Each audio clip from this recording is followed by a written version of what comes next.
The night sky is an ancient storybook written in starlight.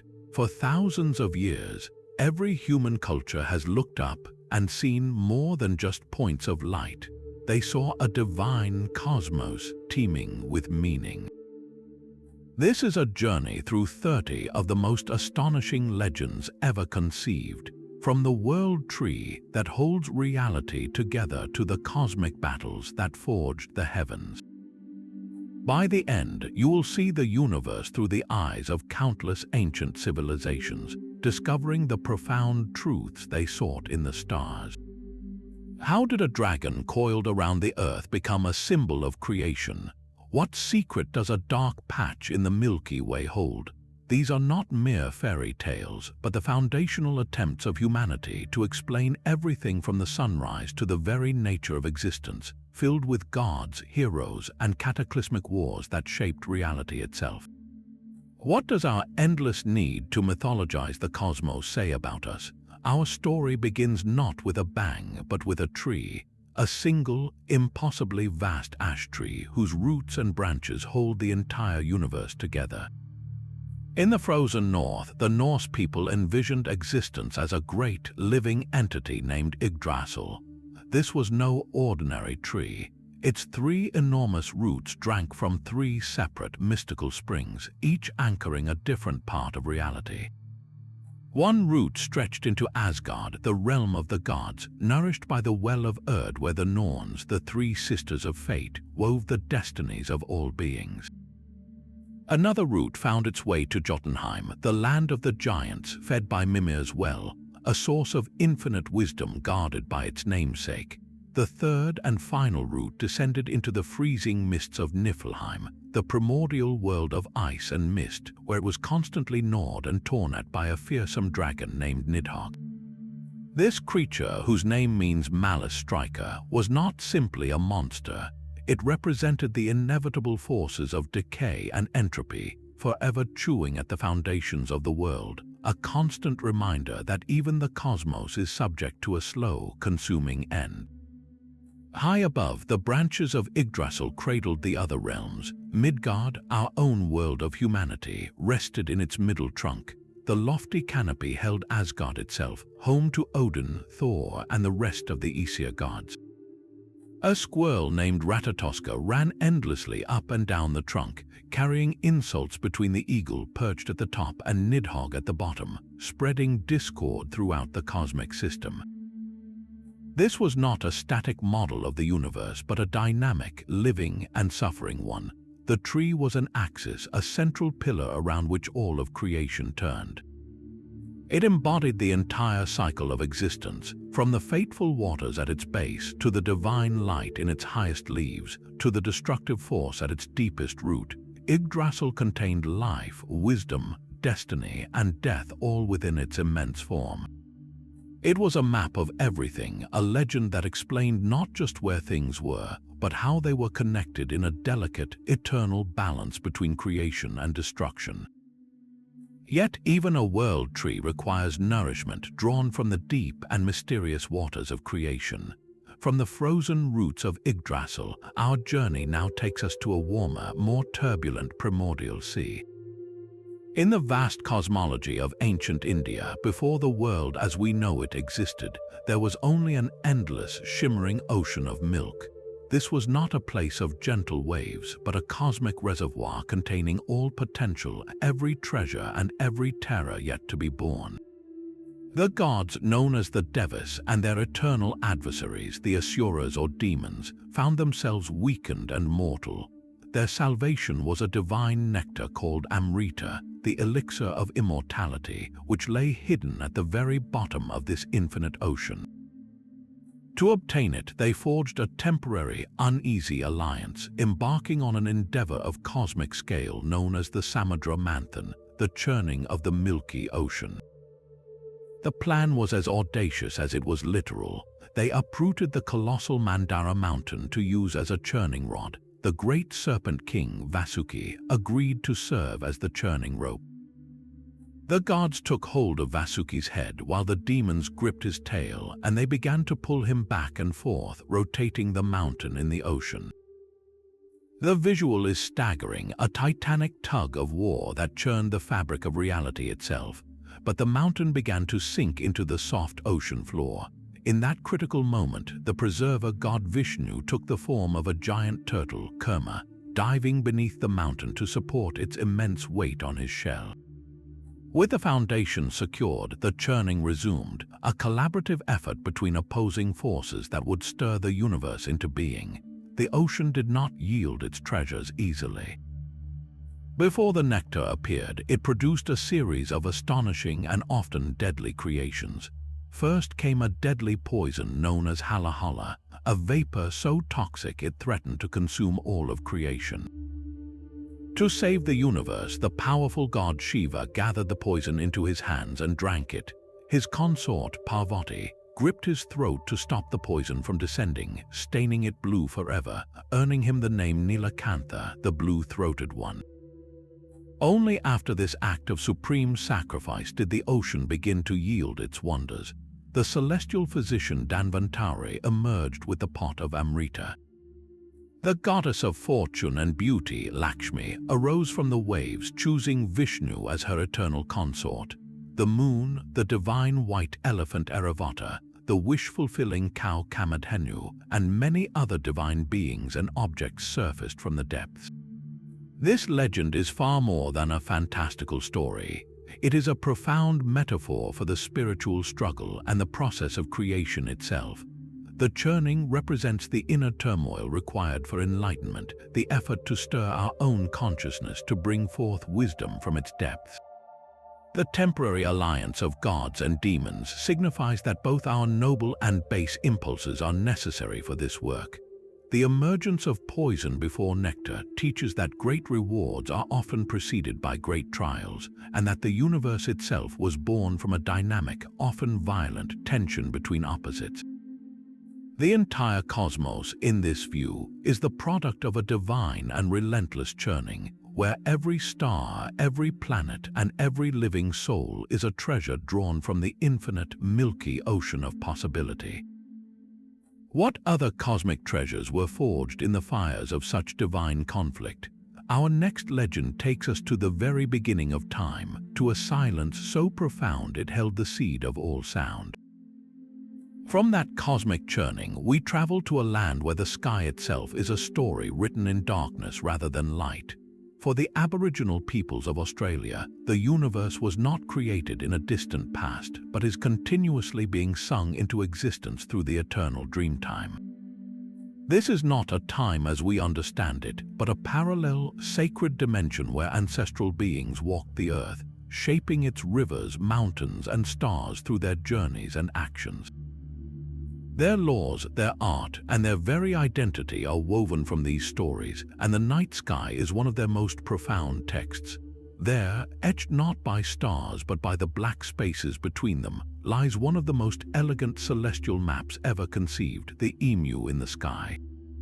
Look toward the Southern Cross and the Coalsack Nebula, a dark patch in the Milky Way. To the Western eye, it is an absence of light. But to many Aboriginal groups, this is the head of a giant celestial emu. Its long neck and body stretch along the dark dust lanes of the galaxy, a sprawling silhouette against the stellar river.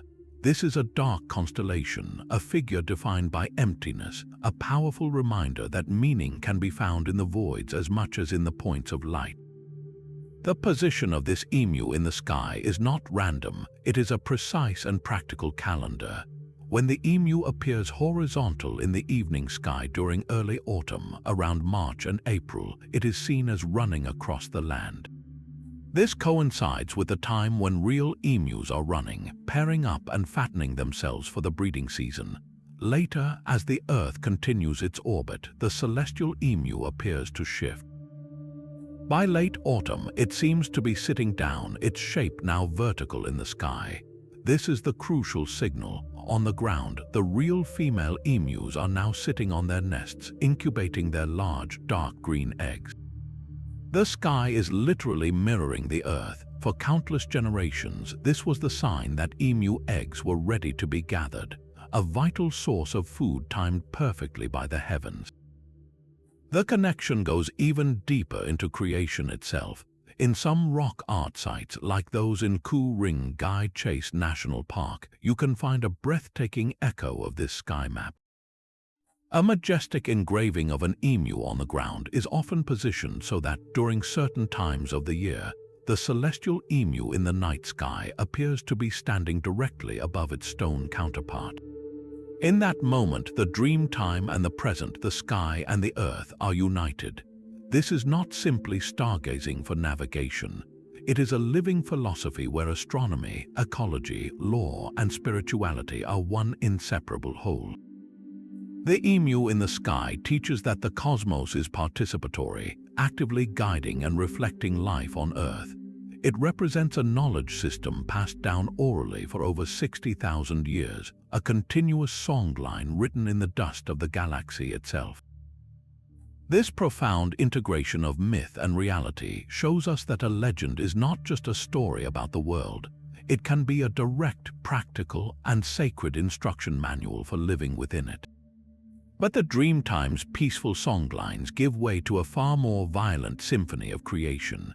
From the silent darkness of the Australian night, we are hurled into the thunderous chaos of the very First World War, a conflict that would forge the classical cosmos as we know it. This is the Titanomachy, the cataclysmic 10-year war between the old gods and the new, a struggle so immense it shook the pillars of the universe. Before the reign of Zeus, the cosmos was ruled by the Titans, primordial beings of incredible power and often terrifying aspect. Their king was Cronus, who had seized power by overthrowing his own father, the sky god Uranus. Fearful of a prophecy that he too would be overthrown by his child, Cronus devoured each of his offspring as they were born. His wife, the Titaness Re, could not bear this. When her sixth child was born, she hid him away on the island of Crete and tricked Cronus by giving him a stone wrapped in swaddling clothes to swallow instead. That hidden child was Zeus. Raised in secret, he grew to immense power. When the time was right, he returned, forcing his father to disgorge his swallowed siblings. Now free, the brothers and sisters stood united, Hestia, Demeter, Hera, Hades, and Poseidon, ready to challenge the old order. The stage was set for a war that would redefine reality. On one side, the Olympians, younger, more dynamic, and led by the strategic Zeus. On the other, the Titans, led by Cronus, embodying the raw, untamed forces of an earlier, more brutal age. The battles were not fought on mere battlefields, but across the fabric of the world. Mountains were torn up and hurled as projectiles, the seas boiled, and the sky itself was set ablaze. For a decade, the conflict raged with no clear victor, a stalemate of divine fury. Zeus knew he needed a decisive advantage. He ventured into the deepest, darkest pit of the cosmos, a place called Tartarus. There he freed three monstrous beings his grandfather Uranus had imprisoned long ago, the Hecatoncheires, or the 100-handers. Each of these creatures had 50 heads and 100 arms. He also freed the one-eyed Cyclopes, master craftsmen of the divine realm. This was the turning point. The Cyclopes forged the ultimate weapons, the thunderbolt for Zeus, a trident for Poseidon, and a helmet of invisibility for Hades. The 100-handers, with their countless arms, became a living artillery barrage, hurling 300 boulders at a time at the Titans. With these new allies and weapons, the final battle commenced. The Olympians unleashed their full might. Zeus hurled lightning bolts that cracked the heavens. The 100-handers bombarded the Titans with an unending storm of stone.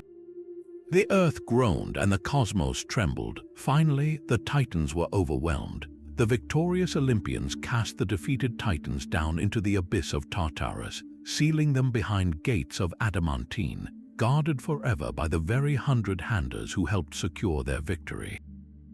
This was more than a simple change in management. The Titanomachy established the cosmic order. Zeus and his siblings divided the world, Zeus taking the sky, Poseidon the sea, and Hades the underworld. The reign of the Olympians brought a new era of relative stability, law, and human-centric myths. This legendary war became the foundational story for Greek civilization, explaining how the familiar world, with its clear divisions and ruling pantheon, came to be. It is a tale of revolution, of the new overthrowing the old, of order emerging from chaos through sheer force and cunning.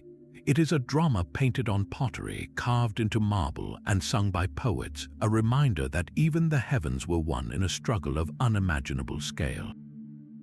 But what happens when the fabric of the universe is not won in war, but woven on a cosmic loom? Our next legend spins a very different kind of creation story. The thunderous wars of the Greek gods give way to the humid, verdant silence of a Mesoamerican jungle, where creation is not won through battle but played for in a sacred game.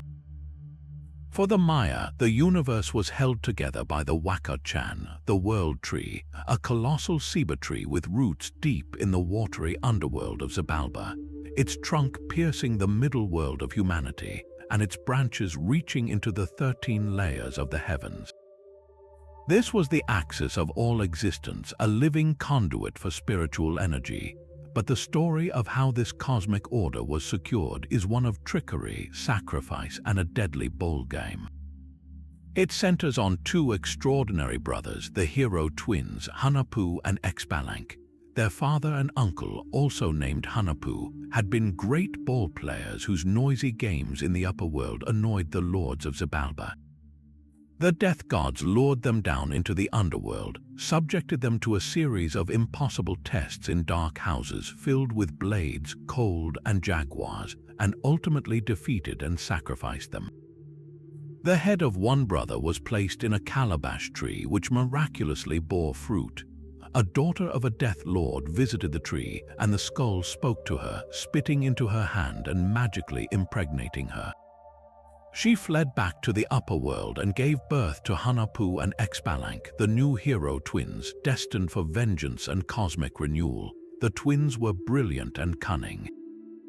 Like their father, they took up the ball game, and their prowess once again drew the ire of the Xibalbans. Invited down for a match, they knew it was a trap. The lords of the underworld subjected them to the same deadly tests, but the twins used their wits and supernatural aid to survive each one. In the dark house, they used fireflies to mimic the lights they were told not to extinguish. In the razor house, they convinced the razors not to cut them.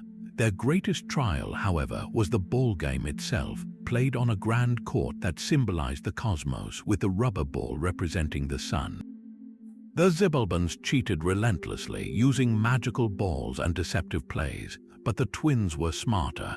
In one famous match, they secretly replaced the ball with a living rabbit.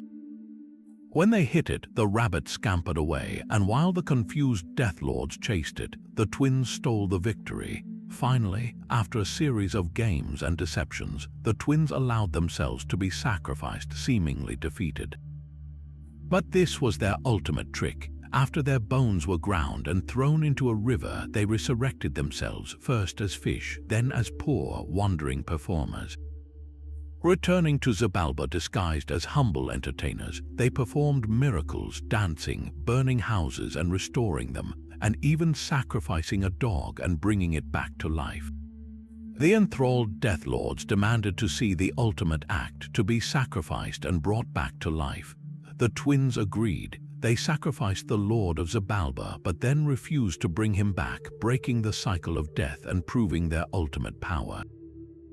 Having defeated the forces of decay and disorder, the hero twins ascended the world tree and into the sky.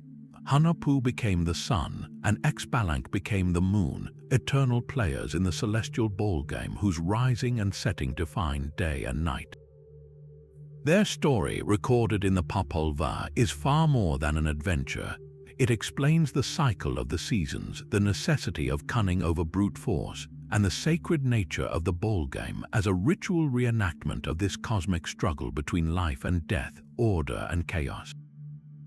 The echoing thump of the rubber ball in a stone court was, for the Maya, the very heartbeat of a universe maintained through sacred play and sacrifice.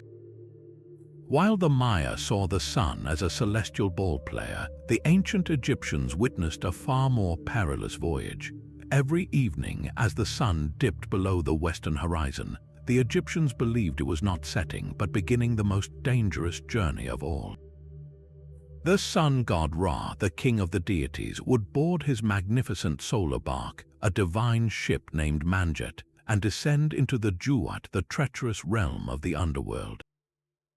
This was not a simple trip through darkness. The Juat was a labyrinthine landscape of fiery lakes, gates guarded by demonic sentinels, and regions of impenetrable blackness. For 12 hours, Ra's bark would sail along the celestial river that flowed beneath the earth, and he was not alone. A crew of deities accompanied him, including the god of wisdom, Thoth, and the warrior goddess Mot, who represented cosmic order. Their presence was essential, for the voyage was a nightly battle against chaos. The greatest threat was a colossal serpent named Apophis, or Apep, the embodiment of pure chaos and destruction. This monstrous snake, as large as the river itself, would lie in wait, attempting to swallow the solar bark and its life-giving light whole, plunging the world into eternal night. To prevent this cataclysm, Ra and his divine crew, along with the protective magic of spells from the Book of the Dead, would engage in a furious battle. They would spear the serpent, bind it with chains of magic, and force it to retreat, allowing the bark to continue its journey. This struggle was not a one-time event, but a relentless, nightly obligation. The very stability of the universe depended on Ra's victory. As the bark neared the end of its subterranean route, a miraculous transformation occurred. Ra, weakened and aged by his ordeal, would merge with the scarab beetle god Khepri, the deity of renewal and the morning sun. Together they would be reborn, bursting forth from the eastern horizon at dawn. The sun that rose each morning was not just Ra, but Ra Khepri, the reborn sun, fresh and powerful, ready to journey across the sky and bring life back to the world. This entire cosmic process was mirrored perfectly in the role of the pharaoh on earth. The pharaoh was not just a king, he was the living embodiment of Horus, the son of Ra, and upon his death he became Osiris, the lord of the Juat. Just as Ra navigated the underworld, the deceased pharaoh's soul was believed to join the solar bark, aiding in the fight against Apophis and ensuring the sun's rebirth. This myth was the ultimate reinforcement of the pharaoh's divine duty. His rule on earth maintained Mot, or order, just as Ra's journey maintained cosmic order. The daily sunrise was proof of their shared success, a visible contract between heaven and earth. It taught that time was not a linear march, but a sacred, endless loop of death and rebirth, struggle and renewal, where every sunset promised a dawn, and every ending contained the seed of a new beginning. The reassuring cycle of day and night was, in truth, the evidence of a god's eternal, hard-won victory over the swallowing dark. That nightly journey of celestial rebirth finds a gentler echo in one of the most tender star maps ever drawn. High above, two brilliant stars burn with a poignant human story. Vega, shimmering in the constellation Lyra, is Xenu, the heavenly weaver girl, a daughter of the Jade Emperor with skills so great her clouds of silk clothed the gods. Across the vast, starry river of the Milky Way, the star Altair glows as Niulang, a humble and kind-hearted cowherd living on Earth with only his loyal old ox for company. Their tale begins not with grand battles, but with a simple act of guidance. The old ox, who was actually a celestial being under a spell, spoke to Niulang one day. He told the young man that the weaver girl and her sisters would soon descend to a nearby lake to bathe. If Niulang took one of the girl's magical robes, she would be unable to return to heaven and would become his wife. Following this advice, Niulang did so, and it was Xenu's robe he took. From this unusual meeting, a deep and genuine love blossomed. They married, had 2 children, and lived in simple, earthly happiness. Xenu continued to weave while Niulang tended his fields. For a time, heaven and earth were harmoniously joined, but such bliss could not last. The Jade Emperor and the Queen Mother of the West discovered that a celestial goddess had abandoned her duties to live a mortal life. Furious, they sent celestial guards to bring Xenu back to the heavens. As she was forcibly taken, Niulang, in a desperate act of love, put their children in baskets, slung them over his shoulders with a pole, and chased after her. He might have caught her, but the Queen Mother, seeing his pursuit, took a hairpin from her hair and slashed it across the sky. Where it passed, a wide, shimmering, uncrossable river of stars appeared, the Milky Way itself, forever separating the heartbroken lovers. Niulang and his children were left on one side, Xinu weeping on the other. Yet even the heavens were moved by the depth of their love and the sorrow of their children. The Jade Emperor, perhaps feeling a touch of remorse, decreed that on one night each year, the 7th day of the 7th lunar month, all the magpies in the world would fly up to the heavens. There they would form a living, fluttering bridge with their wings, spanning the glittering river so the family could be reunited for a single, precious night. This is the origin of the Qixi festival, often called Chinese Valentine's Day. On that evening, when the sky is clear, people look up to Vega and Altair, seeing them drawn closer together as if crossing that bridge of birds. It is a night for prayers for skillful hands, for happy marriages, and for the endurance of love against all odds. The legend transforms the cold astronomy of the summer triangle into a deeply human drama. The Milky Way is no longer just a band of distant suns, it is a river of tears and longing. The stars are not mere points of light, but eternal lovers holding a silent vigil, their brightest glow a testament to a love that even the gods could not completely extinguish. It is a reminder that our oldest stories are often written in the most universal language of all, the heart. But love's celestial river finds its source in far more turbulent waters. In the dusty plains of ancient Mesopotamia, the very concept of creation was born from a cataclysm of divine violence and political ambition, etched onto clay tablets in the epic poem known as the Enuma Elish. This story does not begin with a word or a thought, but with two primordial beings swirling in the void. Apsu, the sweet, fresh waters, mingled with Tiamat, the salty, chaotic sea. From their union, the first generations of gods were born. Yet these young deities, with their energy and noise, became a disturbance in the silent, ancient universe.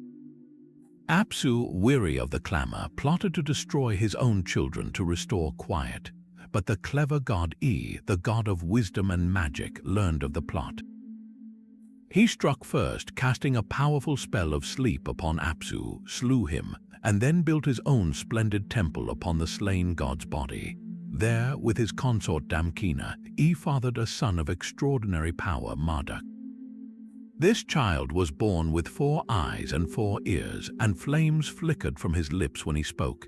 He was a storm god, a being of immense and terrifying potential. Meanwhile, Tiamat, the primordial mother, was enraged by the murder of her husband Apsu. Goaded by other gods who feared the rising new order, she decided to avenge him. She created an army of monstrous creatures, serpents with venom for blood, fierce dragons, scorpion men, and giant lion demons. To lead this horrific legion, she appointed her new consort, Kingu, and placed the tablets of destiny which govern the fate of all things upon his chest.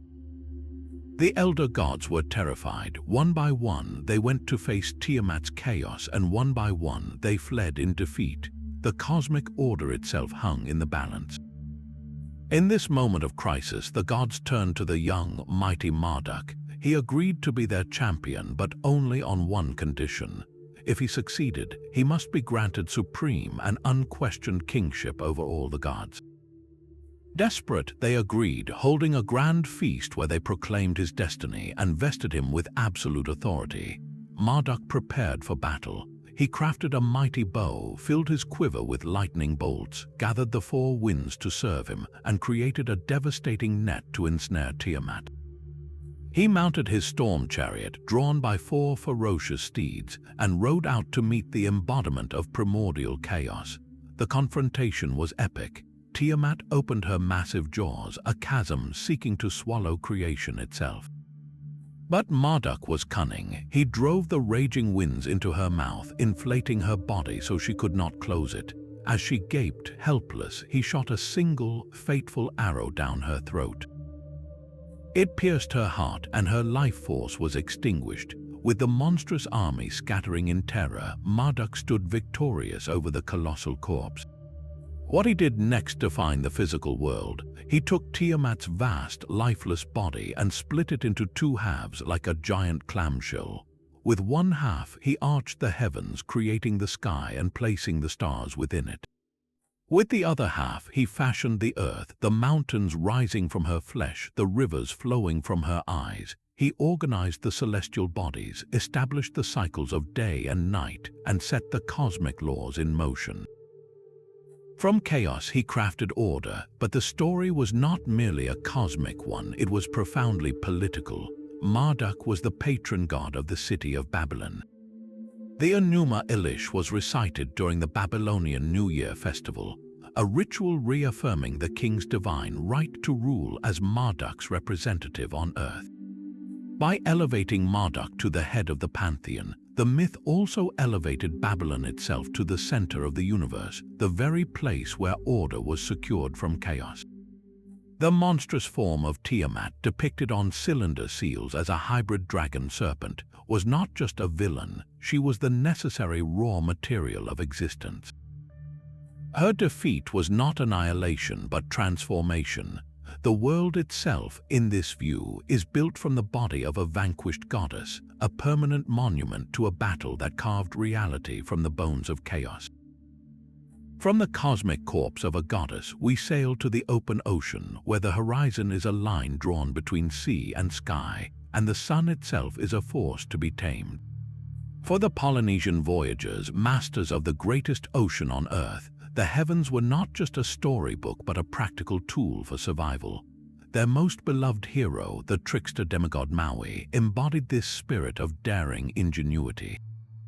His people struggled with the days. The sun, known as Tama Nui Te Ra, raced too swiftly across the sky.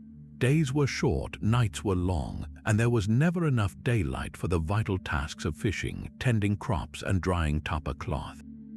Frustrated, Maui watched his mother toil without rest. He decided he would not plead with the gods, he would confront one. He announced a bold plan to his brothers. He would catch the sun and make it slow down. His brothers laughed in disbelief. How could anyone catch the sun? It was a ball of fire that scorched the earth, but Maui was a being of magic and cleverness. He convinced his brothers to help him by promising an epic fishing trip afterward. Secretly, he had them gather and braid incredibly strong ropes from green flax, soaking them in water to make them supple and resistant to fire. Meanwhile, Maui took out his most prized possession, the jawbone of his magical grandmother. From this bone, he fashioned a mighty fishhook which he named Manaiakalani. This was no ordinary hook. It possessed the power to catch anything, even an island or a god. Under the cover of night, Maui and his brothers journeyed to the great pit where the sun slept, the crater of the volcano Haleakala on Maui. They hid and waited. As dawn approached, the first fiery rays began to creep over the crater's rim. Maui instructed his brothers to stay silent and hold the ropes fast no matter what happened. One by one, the sun's blazing legs emerged as it prepared to launch into its daily sprint. This was the moment. Maui cast his magical hook, and it flew true, snaring one of the sun's mighty limbs. The sun roared in pain and fury, thrashing and straining to break free. Maui's brothers, terrified by the heat and the deafening noise, nearly let go. But Maui stood firm, calling upon his own divine strength. He began to beat the captured sun with the jawbone weapon. "Stop your haste," he demanded. "You must travel slowly across the sky so my people can live and work." The sun, weakened and in agony, finally agreed to a bargain. For half the year, it would move slowly, granting long, warm days. For the other half, it could move more swiftly, bringing shorter days and cooler weather. Maui released his catch, and the wounded sun, keeping its promise, rose into a sky that now moved at a more human pace. This legend is a masterpiece of practical myth-making. It explains the changing length of daylight with the seasons in a way any fisherman or farmer could understand. The magical fishhook Manaiakalani is itself a celestial marker, often identified with the constellation Scorpio, whose curved tail points the way for navigators. Maui's act was the ultimate expression of human cunning imposing order on a chaotic natural world. He didn't destroy the sun, he negotiated with it. He used the tools of his culture, rope making and fishing, to solve a cosmic problem. In every long, golden Polynesian afternoon, they saw the proof of Maui's bargain, a day stretched thin like topper cloth, giving his people the time they needed to thrive. This was a cosmology built not on fear, but on a confident, clever partnership with the forces of nature. Maui's clever bargain with the sun speaks of a world where heroes reshape the cosmos, but some vessels hold the power to reverse the most final of all transformations. Deep within the mist-shrouded hills and oak forests of the ancient Celtic world, there existed a symbol of profound and eerie power, the magical cauldron. This was no mere cooking pot, but a cosmic vessel of regeneration, a gateway between the worlds of the living and the dead. One of the most famous is the cauldron of Ceridwen, the goddess of inspiration and transformation. Ceridwen possessed a great cauldron in which she brewed a potion of On, the divine inspiration of poetry and prophecy. This brew had to simmer for a year and a day, and only 3 precious drops would grant all-knowing wisdom. She set a young boy named Gwion Bach to tend the fire beneath it, but when the potion was complete, 3 drops flew out and landed on his thumb. Instinctively, he put his thumb to his mouth and swallowed the drops, absorbing all the knowledge meant for another.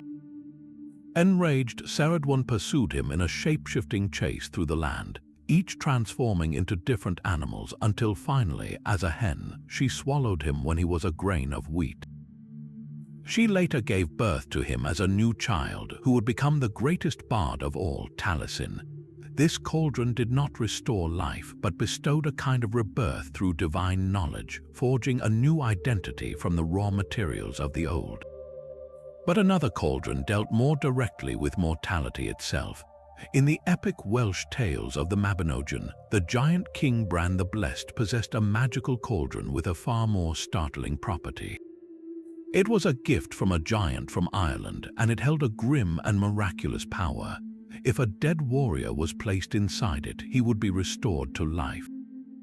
Yet this rebirth came at a terrible price. The warrior would return whole and alive, but utterly silent, unable to speak a single word of what he had seen or experienced in the land of the dead.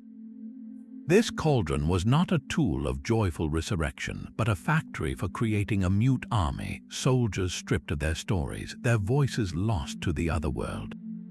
This vessel was said to come from Anon, the Celtic otherworld, a realm of eternal youth, feast, and beauty that existed alongside our own, often accessed through ancient burial mounds or across misty lakes. The cauldron was a physical token of that realm's paradoxical nature, a place of life and pleasure that also held the secret of a hollow, voiceless return. Archaeologists have found stunning, real-world echoes of these legends. The magnificent Gundestrup cauldron, a silver vessel from the Iron Age, is covered in intricate panels depicting gods, warriors, and ritual scenes, including one of a figure dipping a soldier into a large cauldron, possibly symbolizing this very rebirth. These artifacts tell us the cauldron was a central symbol of the Celtic cosmos. It represented the cyclical nature of existence, death and rebirth, the transformation of base materials into something sacred, whether that was food, poetic inspiration, or life itself. It was a container for the mysterious forces that flowed between worlds, a reminder that even death might not be an end, but a passage into a silence from which some might return forever changed. What other objects were believed to hold such universe-altering power? Our next legend offers an answer not from a cauldron's depths but from the heart of a sacred mountain. That silent rebirth within a cauldron finds its opposite in a story of explosive creation from the primordial void. In the beginning, according to Japan's oldest chronicle, the Kojiki, there was only a formless, floating chaos like oil upon a silent sea. Then from this nothingness, the first three kami or sacred spirits came into being.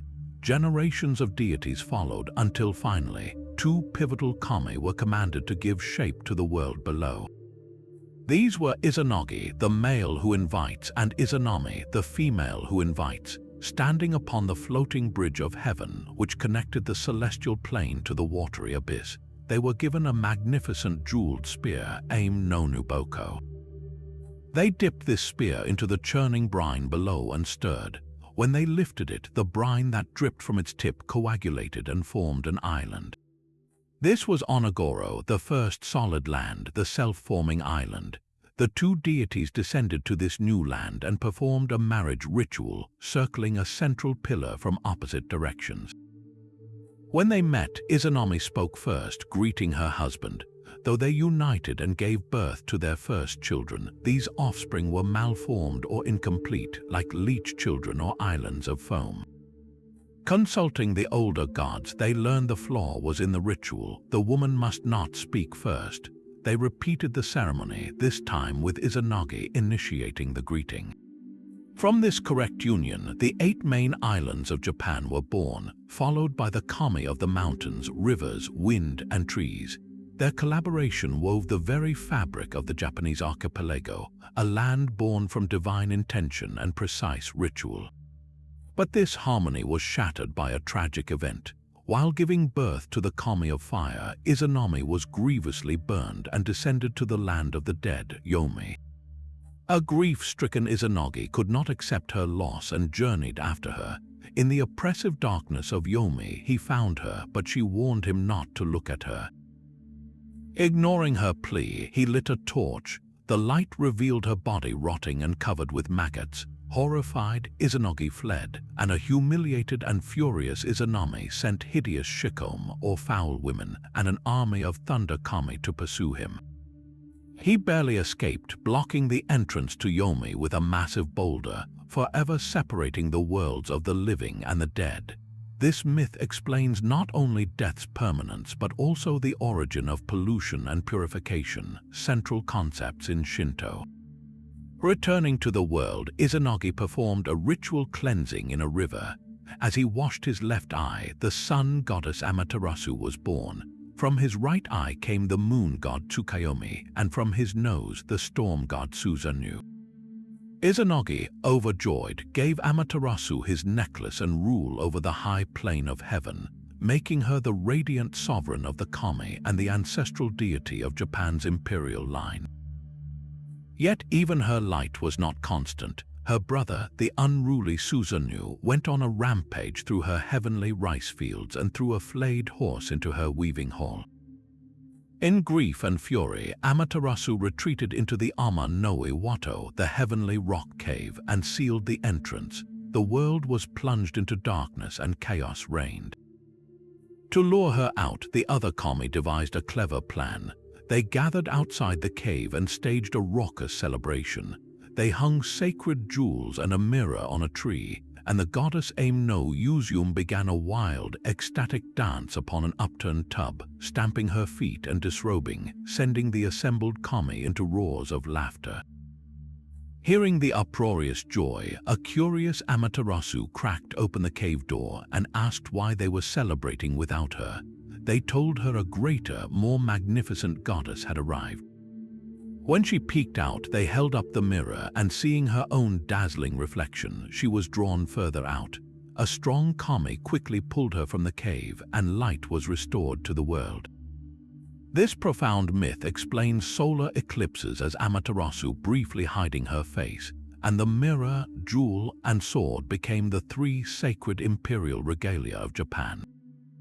The story is a cosmic drama of creation through partnership, the painful birth of death, and the essential return of light through joy, cleverness, and communal effort, principles that resonate through Japanese art, ritual, and national identity to this day. The sun's joyous return from a cave in Japan finds its perfect counterpart in a civilization that built its entire empire around a divine star.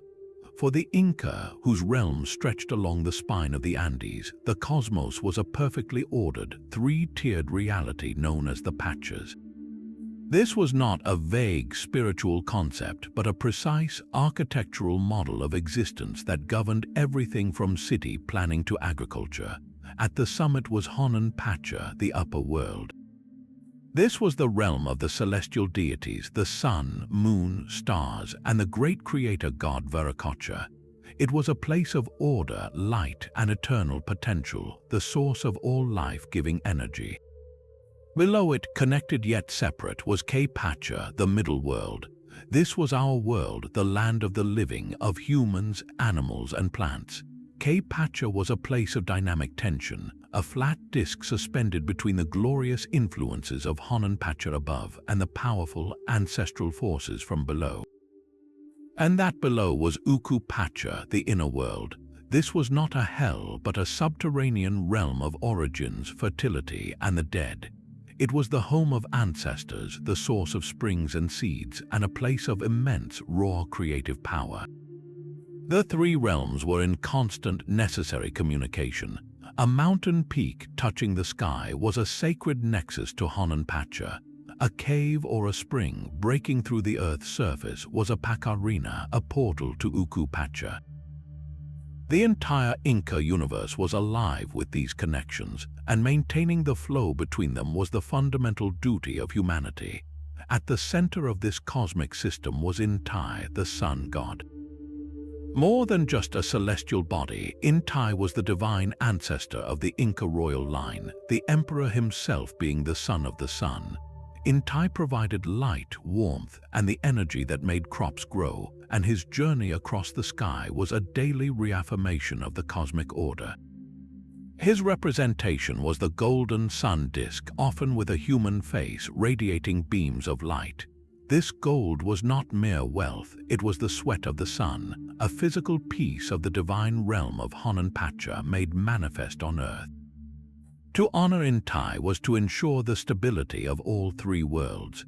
This cosmology was etched into stone across the empire, but its beating heart was the city of Cusco.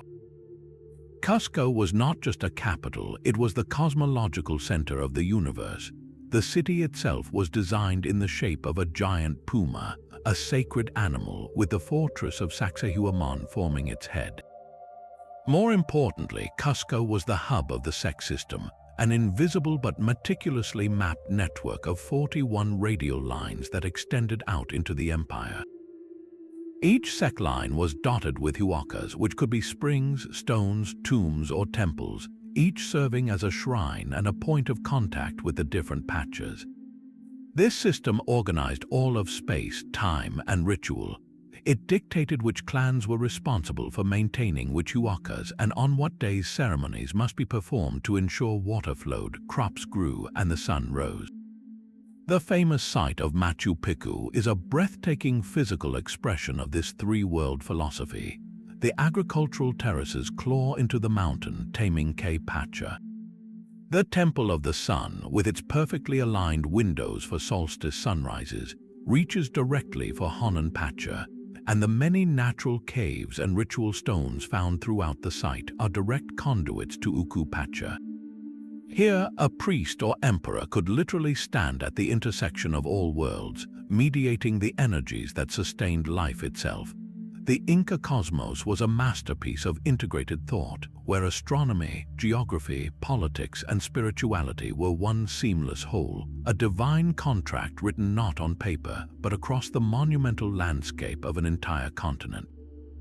Yet the Inca's rigid celestial order finds a softer, more vigilant counterpart in the starry skies of ancient Slavic lands. Here, the cosmos was also held together by a great tree, often envisioned as a mighty oak reaching from the underworld through our own and into the heavens. But the true guardians of this cosmic axis were not fearsome warriors, but three sisters of the dawn and dusk. These were the Zoria, divine beings whose very names marked the passage of time. Zoria Utrania was the morning star, the goddess of the dawn who opened the gates of the heavenly palace each day for the sun god Dajbog's chariot to ride out. Her sister, Zoria Vechania, was the evening star who closed those same gates at nightfall, guiding the sun to its rest. Their duty was constant and vital, maintaining the reliable rhythm of day and night. But there was a third, more mysterious sister, often hidden in the deepest shadows of the lore. She was Zoria Polonochnaya, the midnight star, a guardian of the darkest hour. Together, these three sisters performed a sacred, eternal vigil. Their most critical task was to watch over a prisoner of cosmic significance. Chained to the ever-fixed North Star, Polaris was a monstrous doomsday hound. Some tales say this beast was the wolf god Simargl, or a chaotic entity that would bring about the end of times if it ever broke free. The chains that held it were forged from the very fabric of destiny, and the links were slowly wearing thin. The Zoria sisters' sacred duty was to keep the chain strong, to ensure the hound remained bound. Each night, as they traversed the sky, they would check the chains, pouring magical water over them from the Milky Way to keep the metal from corroding and snapping. Should they ever fail in their watch, the hound would break loose, devour the constellations, and bring about the final night. This beautiful and haunting myth weaves astronomy directly into the fabric of a guardian tale. The faithful North Star is not just a navigational aid, but a celestial prison. The Milky Way is not just a river of light, but a source of celestial coolant. The rising and setting stars are not random, but the footsteps of goddesses at work. It is a cosmology of delicate, feminine vigilance, where the entire order of the universe depends on the unwavering attention of three sisters who greet the sun, bid it good night, and stand guard in the silent, star-filled darkness. Their legend reminds us that sometimes the most profound power lies not in creating the cosmos, but in the quiet, daily act of holding it together. While the Zoria sisters guard their celestial prisoner, a very different creation unfolds from the heavens above West Africa. In the rich cosmology of the Yoruba people, the world began not with a battle or a tree, but with a careful, deliberate descent from the sky. The supreme being, Olodumare, is the source of all existence, a distant and all-powerful force. But to shape the physical world, Olodumare worked through divine intermediaries, the Orishas. The task of creating solid land was given to the wise and gentle Orisha named Obatala. Olodumare provided him with the sacred tools for the job: a chain of gold, a snail shell filled with earth, a five-toed hen, and a pigeon. Obatala climbed down this golden chain from the heavens, descending through the primordial mists until he reached the vast, endless waters below. Standing upon the waters, he poured the earth from the snail shell. Then he set the hen and the pigeon loose upon the mound. The birds began to scratch and scatter the earth, spreading it across the surface of the waters until it formed a wide, stable land. This place became known as Isle Ife, the sacred city of origin, the birthplace of the world and humanity. Obatala then fashioned the first human beings from clay, and Olodumare breathed life into them. This origin story emphasizes order, purpose, and the sacredness of craft. The golden chain represents the connection between the divine and the earthly, while the humble snail's shell and the industrious birds illustrate how great creation can come from simple, deliberate acts. But the Yoruba cosmos is far from static. It is a dynamic, living system governed by a pantheon of Orishas, each a powerful personification of the forces of nature and human experience.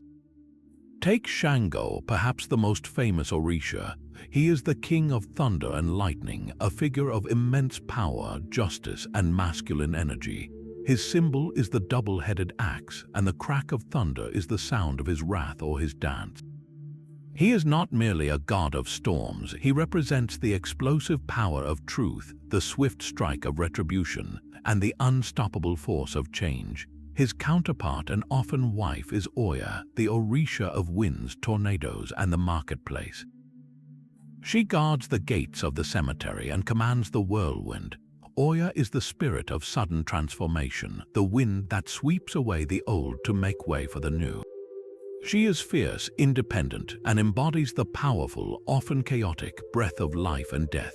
Together, Shango and Oya represent the awesome and terrifying power of the atmosphere, a divine partnership that can fertilize the land with rain or tear it apart with storms. Other orishas complete this cosmic picture.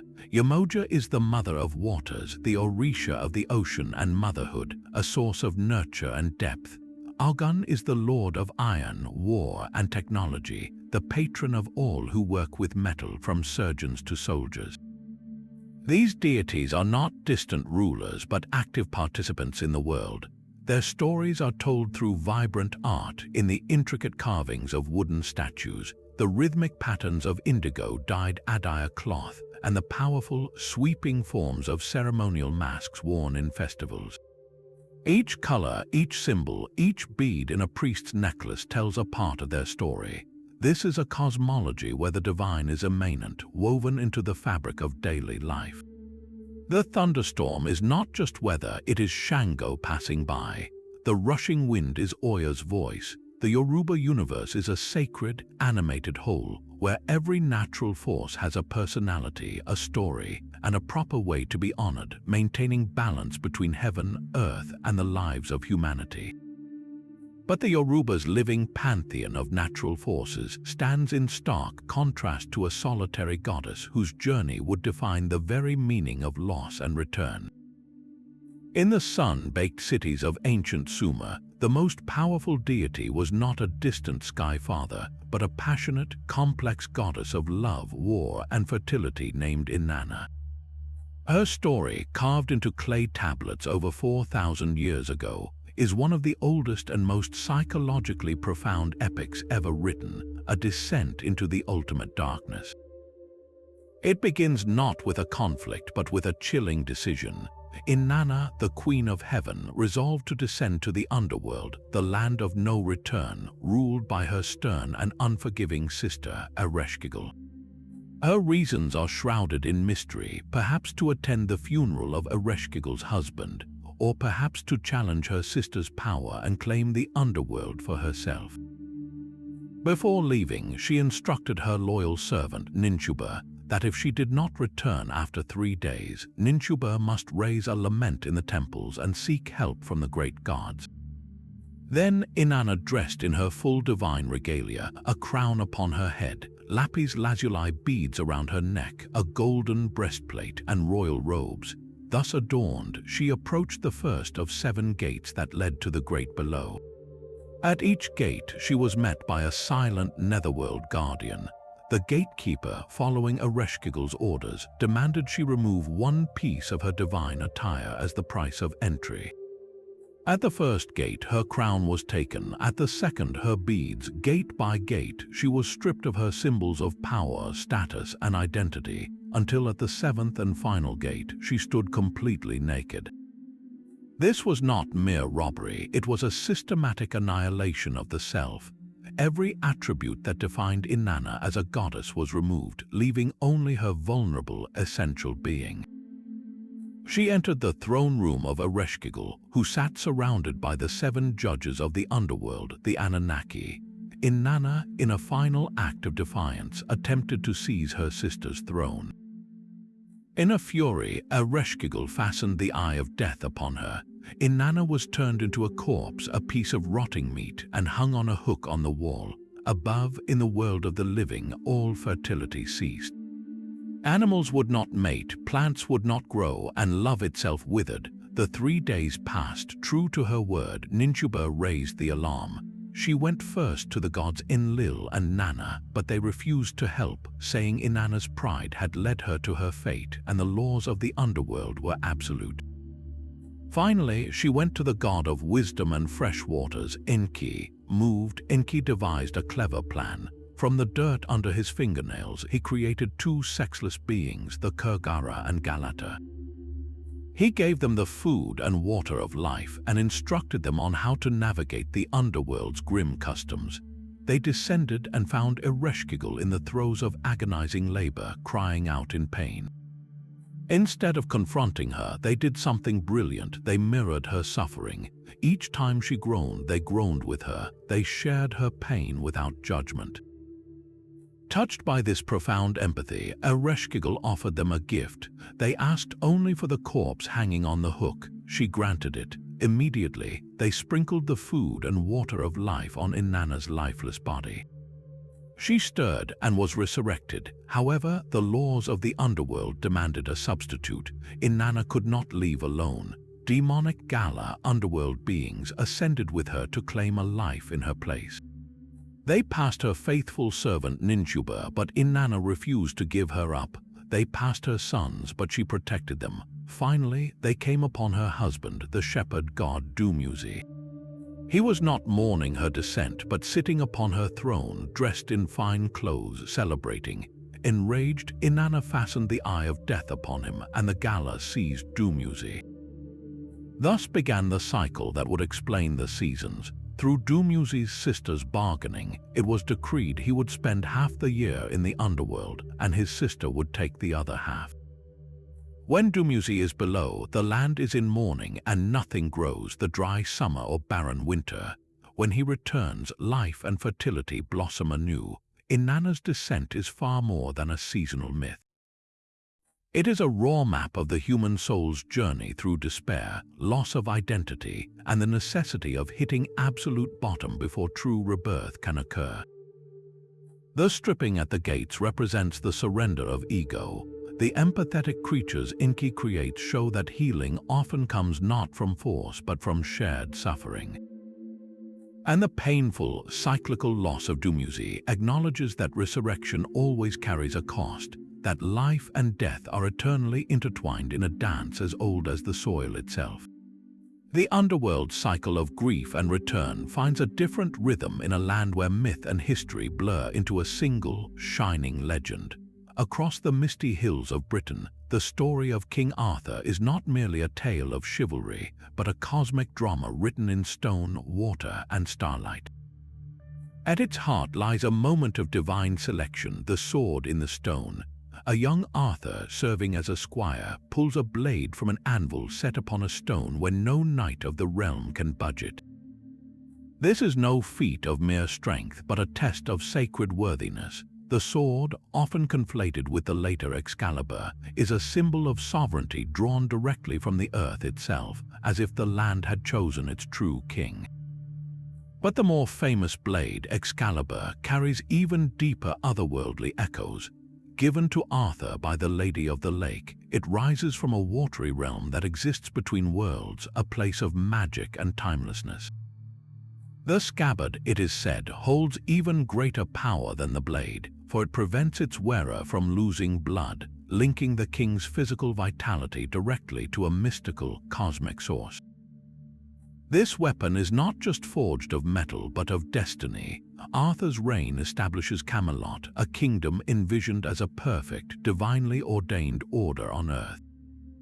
With his Knights of the Round Table, a circle with no head signifying equality and unity, Arthur seeks to impose a celestial harmony upon a fractured land.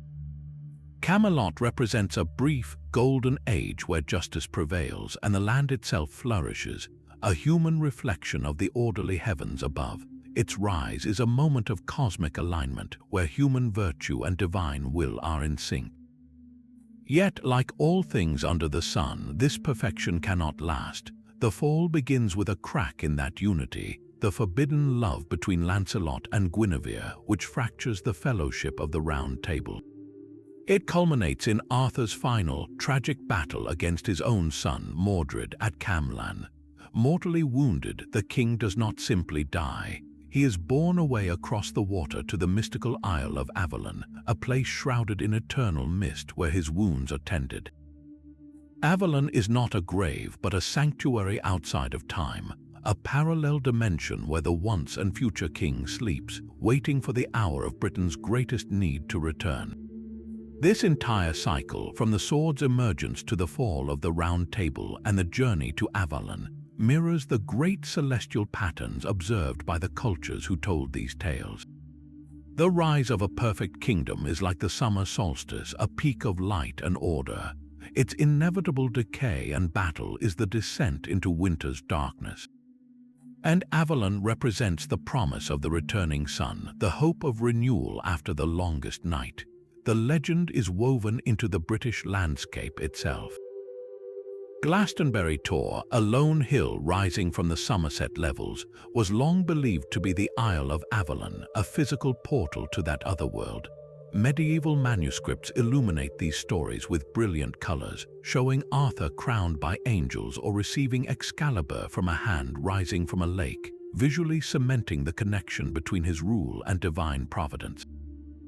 Arthur's story endures because it is more than history. It is a cosmic metaphor for the human condition, the eternal struggle to build a perfect world, the heartbreaking inevitability of its loss, and the fragile, enduring hope that one day, from the mists, the king and his golden age might come again. A golden age sleeping in Avalon's mist shares a dream with another guardian, one whose wings span the centuries and whose nest is the source of all life. In the soaring epics of Persia, there exists a creature of such immense wisdom and grace that its shadow brings not fear, but blessing. This is the simurgh, a mythical bird so colossal that its flight stirs the clouds and its feathers hold the colors of the rainbow. More than a mere beast, the simurgh is a sacred being, ancient and all-knowing, often depicted in magnificent Persian miniatures perched upon the branches of the tree of all seeds, or the tree of life.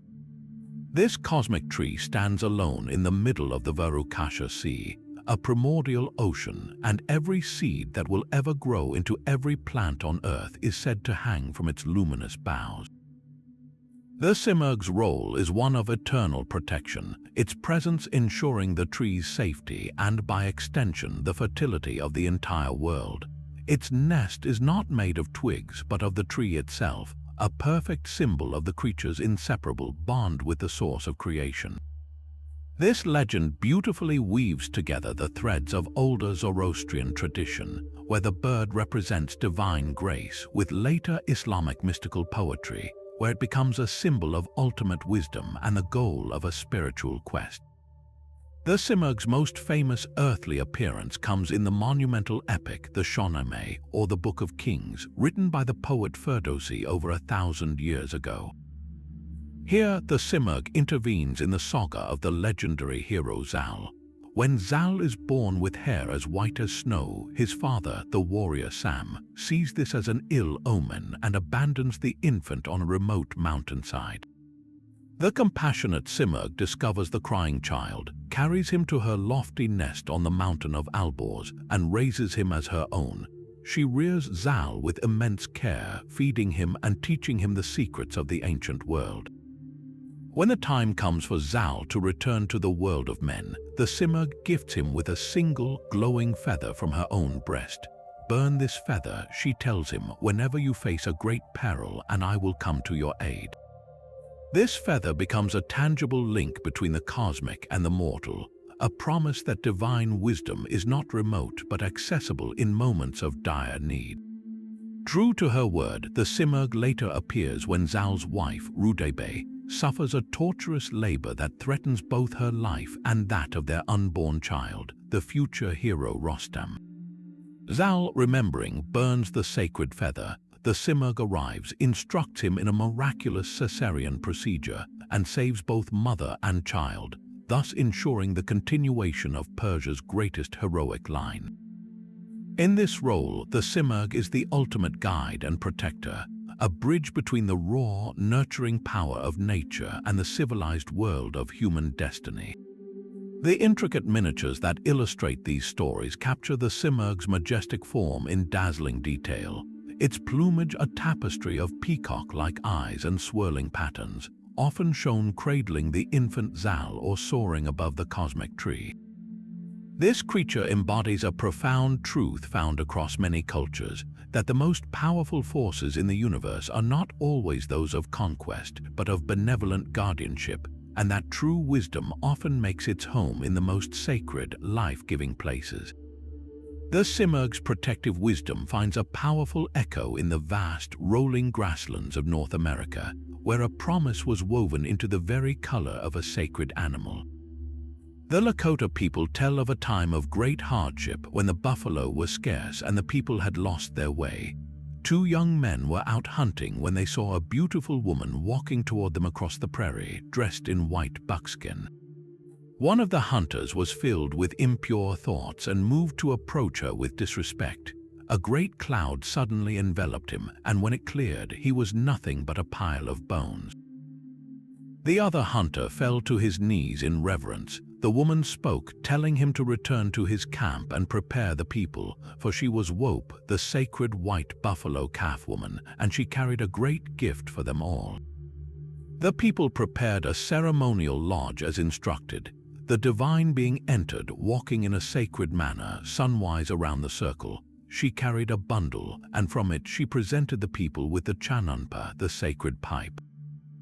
Its bowl was of red stone, representing the earth. Carved into it was a buffalo calf, symbolizing all the four-legged beings. The wooden stem represented all that grows upon the earth. 12 eagle feathers hung from it, embodying all the winged creatures. She showed them how to fill the pipe with red willow bark tobacco, the smoke carrying their prayers to Wakantanka, the great mystery. With this single object, she demonstrated the profound interconnectedness of all creation. Every element of the pipe was a relative, linking humanity to the animal world, the plant world, and the sky above. To smoke the pipe together was to affirm that sacred relationship, to make a prayer visible as it ascended. But her gifts did not end there. White buffalo calf woman also taught the Lakot, the 7 sacred rituals, the ceremonies that would structure their spiritual life and sustain their community. These included the sweat lodge for purification, the vision quest for guidance, the sun dance for renewal and sacrifice, and the making of relative ceremony to create lifelong bonds. She provided the songs and the precise instructions for each one, a complete spiritual framework delivered directly from the divine. Before she left, she made a profound prophecy.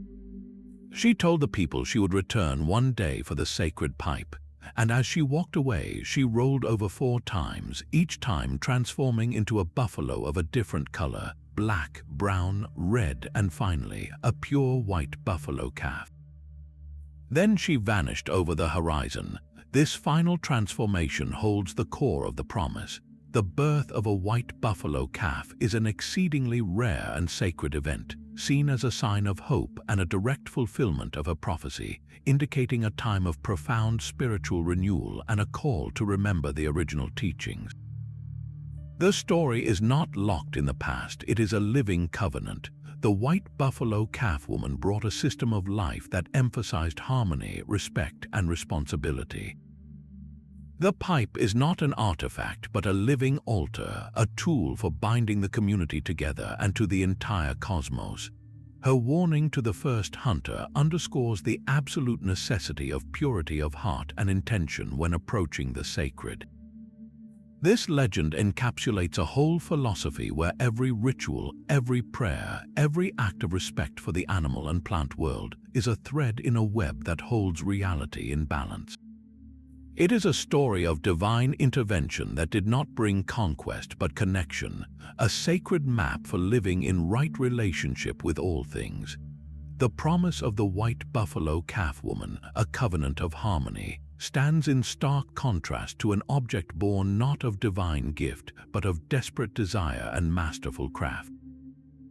In the frozen forests and shimmering lakes of Finland, the national epic, the Kalevala, revolves around a single, enigmatic treasure, the Sampo. Its exact form is a mystery that has puzzled scholars for generations. Some say it was a magical mill that, when turned, ground out endless supplies of salt, grain, and gold. Others describe it as a pillar or a decorated lid that held up the sky, a kind of world tree made by mortal hands. Still others see it as a cosmic compass or a beacon of light. What is certain is that the Sampo represented the very source of fortune and cosmic order, a generator of prosperity so powerful that whoever possessed it would thrive beyond measure. The story of its creation is one of ambition and cunning. The people of Kalevala, the land of heroes, heard of a distant, shadowy land called Pohjola, a northern realm that possessed great wealth but lacked sunlight and joy. The mistress of Pohjola promised the hand of her daughter to anyone who could forge the Sampo. the great smith Ilmarinen, a divine craftsman who had hammered the dome of the sky itself, accepted the challenge. For 3 days he toiled, searching for the right materials. He tried to forge it from the feathers of a swan, the milk of a barren cow, and a single grain of barley. Each attempt failed. Finally, he gathered the tips of a white swan's wing, the milk of a fertile heifer, a single grain of barley, and the finest wool of a summer sheep. With these mystical ingredients, he worked his magic at the forge. The bellows roared, the fire blazed, and from the furnace, the Sampo was born. It began to turn of its own accord, one side grinding out salt, another side grinding out grain, and a third side pouring forth a never-ending stream of gold coins. Ilmarinen presented it to the mistress of Pohjola and claimed his bride, but the joy was short-lived. The Sampo brought boundless wealth only to Pohjola, while Kalevala languished in poverty. This imbalance could not stand. The aged sage and bard Väinämöinen, alongside Ilmarinen and the fierce young warrior Lemminkainen, embarked on a perilous quest to steal the Sampo back. Their journey across the sea is fraught with danger, but they succeed in seizing the artifact from its heavily guarded mountain vault. The chase back across the water is epic.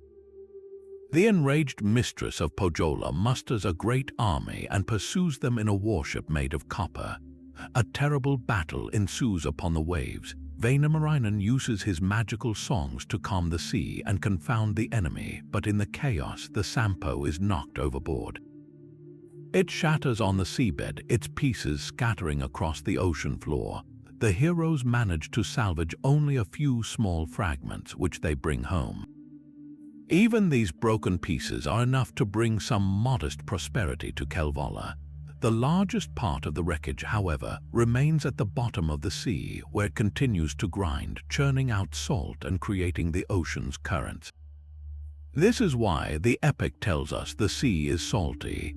The loss of the Sampo is a profound tragedy, yet its fragments offer a poignant lesson. It suggests that perfect, concentrated fortune is too powerful for any one people to hold forever, that such cosmic order is fragile and destined to be scattered. The pieces that remain provide just enough bounty for survival, a testament to the idea that prosperity is not a monolithic treasure to be hoarded, but a scattered blessing to be gathered with gratitude. The Sampo is the ultimate symbol of human aspiration, a desire to forge our own fortune and shape our own cosmic fate, and the inevitable, humbling realization that such power is as elusive and fragmented as light on the waves. The scattered fortune of the Sampo speaks to a fragile world, but for the Aztecs of Mesoamerica, the entire cosmos was a terrifyingly temporary construct requiring constant bloody renewal. Theirs was a universe born from sacrifice and perpetually balanced on the knife edge of annihilation, a belief crystallized in the staggering legend of the 5 suns. Before our present world, they believed, there had been 4 previous ages, each ruled by a different sun, and each ending in absolute cataclysmic destruction. The first sun, Nahui Oslotl, was the son of jaguars. In this primordial age, giants walked the earth, but the sun itself was a weak, half-formed light. Tezcatlipoca, the smoking mirror god, presided over it, but his rival Quetzalcoatl struck him down. The world was then consumed by jaguars that descended from the sky, tearing the giants apart. The second sun, Nahui Ehecatl, the son of wind, was ruled by Quetzalcoatl. Humanity in this era survived by eating only pine nuts, but they had lost their way. Tezcatlipoca, seeking vengeance, transformed himself into a mighty wind and blew them all away. Those who survived were turned into monkeys, left to swing in the trees as a reminder of a failed humanity. The third sun, Nahui Quiahuatl, the son of rain of fire, was governed by the rain god Tlaloc. This world ended in a rain not of water, but of molten fire and ash that poured from the sky, burning everything to cinders. The few survivors were transformed into birds, taking flight from the scorched earth. The fourth sun, Nahui Atl, the son of water, was presided over by Tlaloc's consort, the water goddess Chalchutliku. For 52 years, a divine flood drowned the world, turning mountains into islands and washing away all life. Humanity was transformed into fish swimming in the endless deluge. Each of these suns represented a failed experiment, a cosmic cycle ending not with a whimper, but with a roar of jaguars, a hurricane, a volcanic firestorm, or a global flood. The pattern was clear. The gods were searching for a stable way to power the universe, and each attempt had ended in spectacular, total failure. This left the gods gathered in the sacred darkness of Teotihuacan, facing a silent, starless void. The question was agonizing: how could a new, lasting sun be created? The answer, delivered through divine counsel, was as brutal as it was simple. It required the ultimate sacrifice. A god must throw themselves into a colossal, cosmic bonfire and be consumed to be reborn as the new sun. Two deities stepped forward. The first was Tecusistecatl, a proud and wealthy god adorned with fine feathers and gold. The second was Nanahuatzin, a humble, sickly god covered in sores, who lived in poverty and made offerings of his own scabs. The great pyre was built and blazed for 4 days.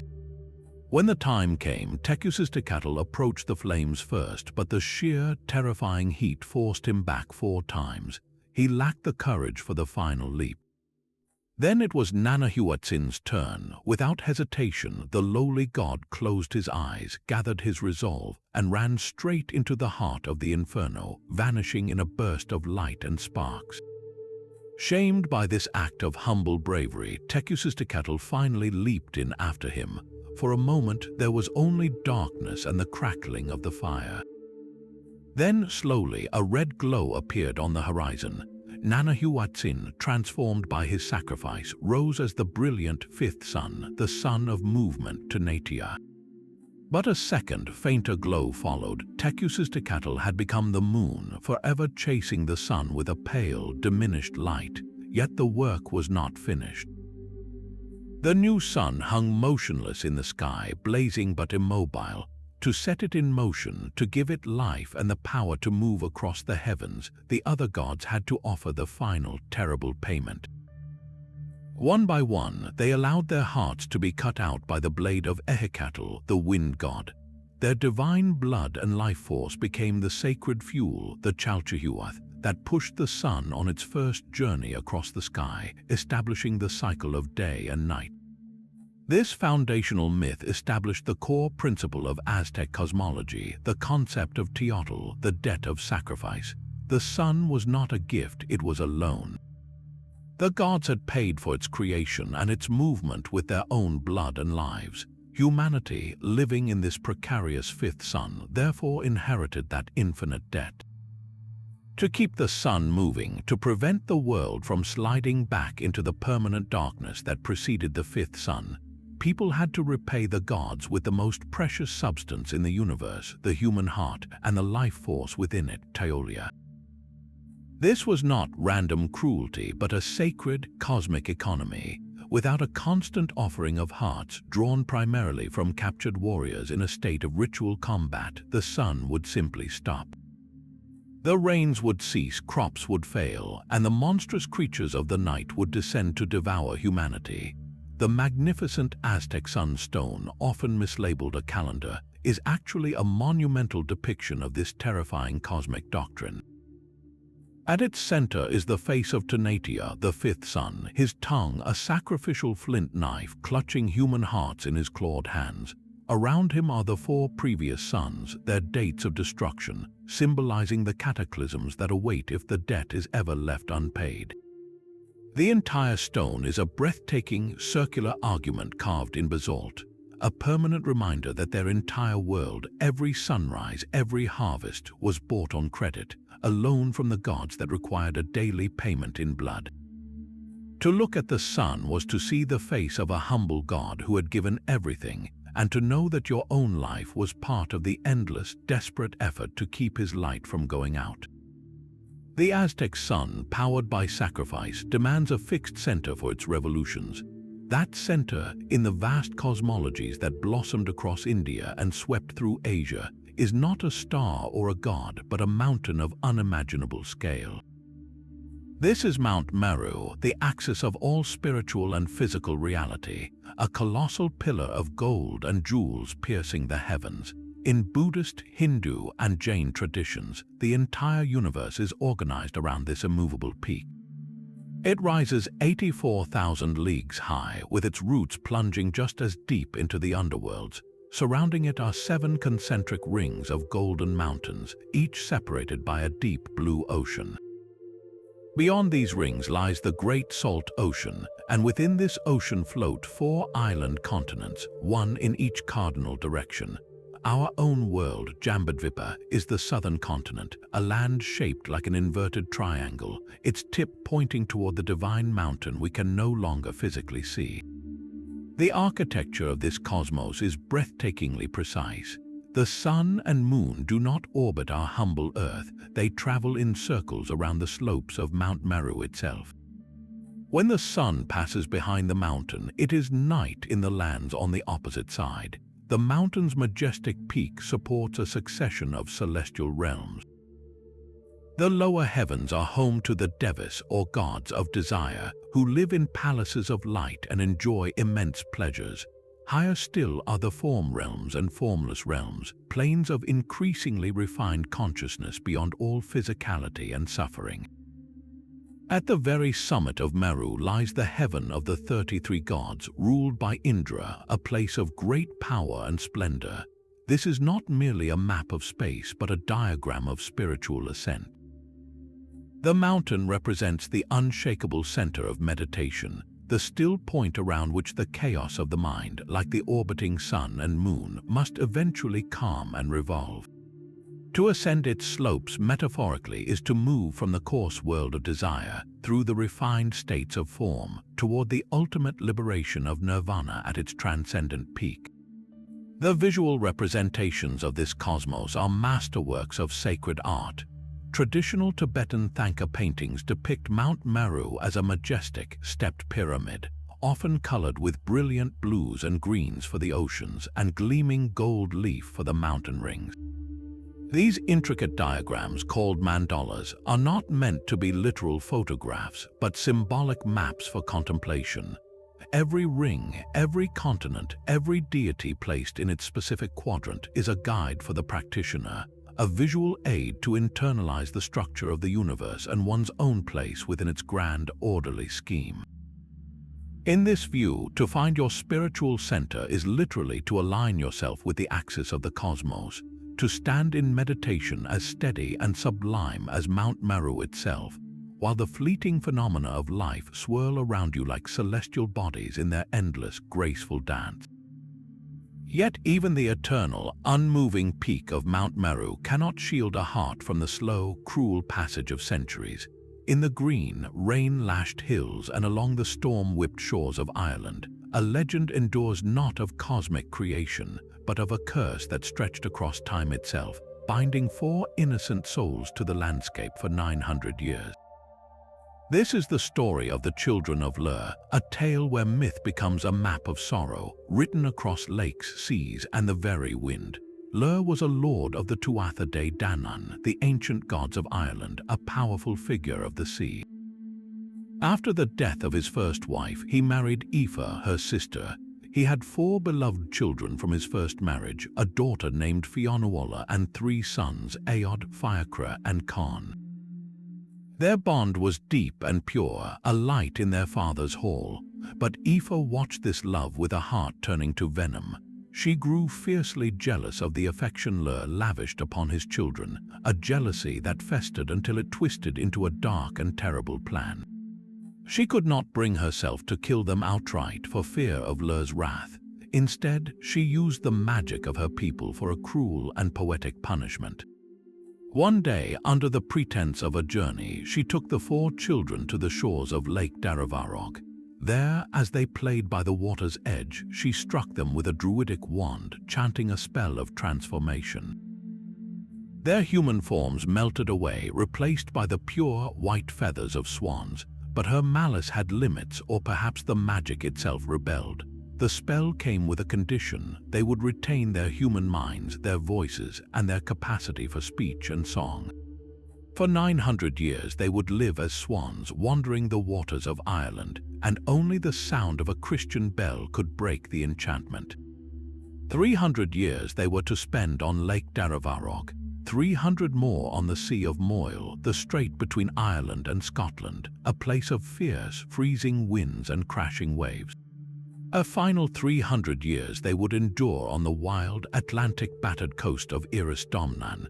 After this, they would regain their human forms.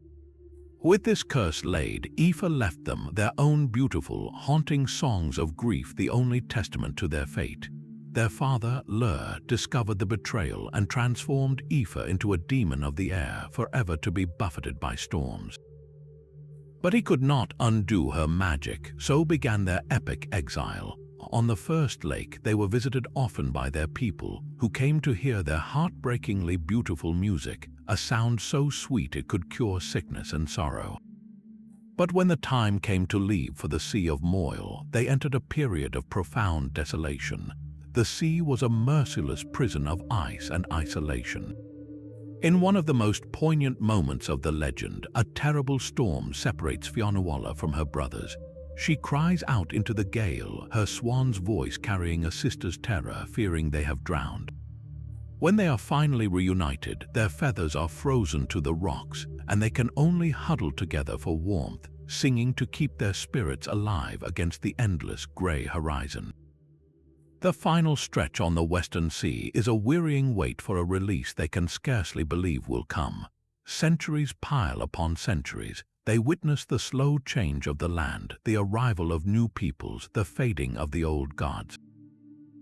Their story becomes a whisper among humans, a myth of singing swans. Finally, the 900 years are complete. They hear the sound they have longed for, the ringing of a bell from a small chapel founded by St. Patrick's followers. Drawn by its chime, they swim to shore. There, a holy man named Ceamhaug finds them. As he blesses them, their swan feathers fall away, revealing not the children they were, but four ancient, withered human beings trembling with age. In that moment, with their final breath, they are baptized, their souls freed, and they peacefully die. They are buried together, as was their wish, a single grave holding 9 centuries of shared sorrow. This is not a legend about how the world was made, but about how a world is endured. It is a cosmic story of time itself. The 3 locations chart a journey from sheltered freshwater to a punishing boundary sea to a final exposed ocean edge, mirroring a soul's progression through loss. The children's immortal song is the thread of consciousness and memory that persists through unimaginable change. Their tale ties the mythic age of gods directly to the new age of saints, marking the vast, silent transition between one Ireland and another.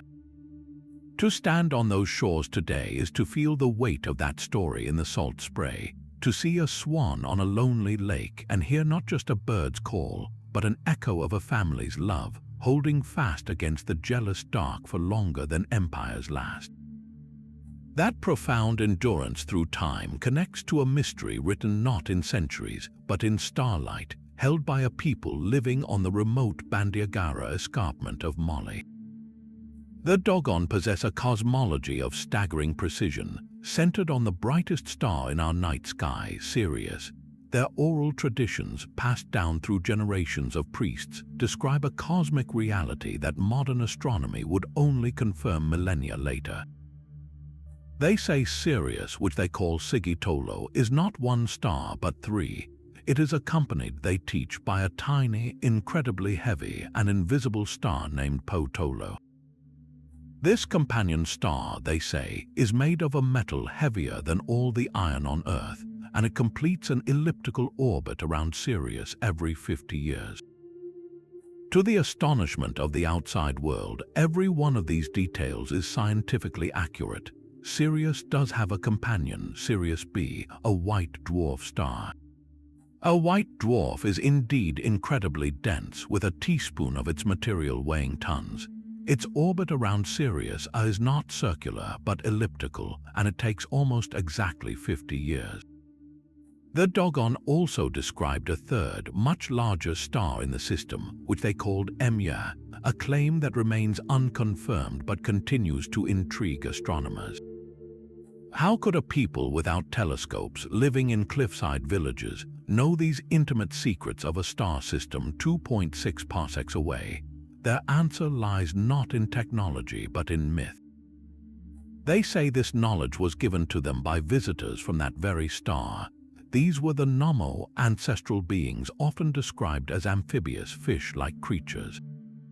The Dogon recount that the Nommo arrived in an ark that spun and descended with great noise and wind, bringing with them the seeds of life and fundamental wisdom for humanity.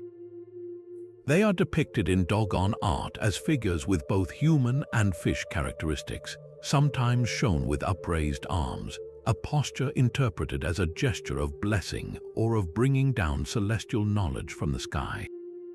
The Nommo are considered the civilizers, the teachers who gave the Dogon not just astronomy, but agriculture, social structure, and their complex spiritual philosophy. The controversy surrounding this legend is immense and enduring. When French anthropologists Marcel Grioul and Germain Dieterlen recorded these details in the 1930s and 40s, the scientific world was stunned. Skeptics argued passionately that the Dogon must have learned about Sirius B from Western visitors in the early 20th century, that the information was contaminated. Proponents of the mystery point to the deeply integrated nature of the knowledge, woven into Dogon rituals, sand drawings, and masked dances performed for the Sigi festival, which is held only once every 60 years, a cycle connected to the orbital period. They argue the symbolism is too ancient, too embedded to be a recent adoption. Visualizing this legend is powerful. Imagine the stark, beautiful cliffs of Bandiagara, where Dogon villages cling to the rock face. At night, the star Sirius blazes directly over the escarpment. In their ceremonial caves, priests draw intricate diagrams in the sand, circles within circles representing the orbits of celestial bodies, maps of a cosmic truth they claim was delivered from the heavens themselves. Whether one sees the Dogon knowledge as a miraculous case of ancient astrophysics, a profound symbolic system misinterpreted, or evidence of forgotten contact, its power is undeniable. It forces a fundamental question about the origins of human understanding. Can a culture look at a star and, through generations of deep observation and spiritual revelation, discern truths about its hidden nature? Or does this star map point to a far more astonishing possibility, that the cosmos is not only something we observe, but something that has, in some forgotten epoch, observed us in return? From the Dogon celestial visitors, we descend to the windswept volcanic slopes of the Armenian highlands, where silent giants hold a secret older than memory. Scattered across this ancient landscape are massive, rough-hewn monoliths known as Vishaps, the dragon stones. These are not the elegant, carved stelae of other cultures, but primal, imposing slabs of basalt, some towering over 5 meters high, their surfaces etched with enigmatic imagery. The most striking feature is the carving at the base, a bovine head, often a bull or an ox with powerful, curved horns. From this animal form, the stone tapers upward into the body of a fish, its scales meticulously chiseled into the rock, culminating at the top. This hybrid creature, a bull-fish, is the Vishap, a water dragon of immense power. These stones were not placed randomly. They are almost always found at the sources of springs, along ancient irrigation canals, or high in the mountains near glacial lakes, the very arteries of water in a rugged land. Their location is the first clue to their purpose. The Vishap was likely a genius loci, a spirit of that specific place, a dragon believed to inhabit and control the water source. In Armenian folklore, dragons were not mere monsters. They were elemental beings intrinsically linked to water, weather, and the fertility of the land. A benevolent dragon could ensure a steady, life-giving flow. An angered one could withhold the water or unleash devastating floods. The stone monolith, then, was likely an object of veneration and propitiation, a permanent altar to appease and honor the dragon spirit of the spring, ensuring its bounty for the community.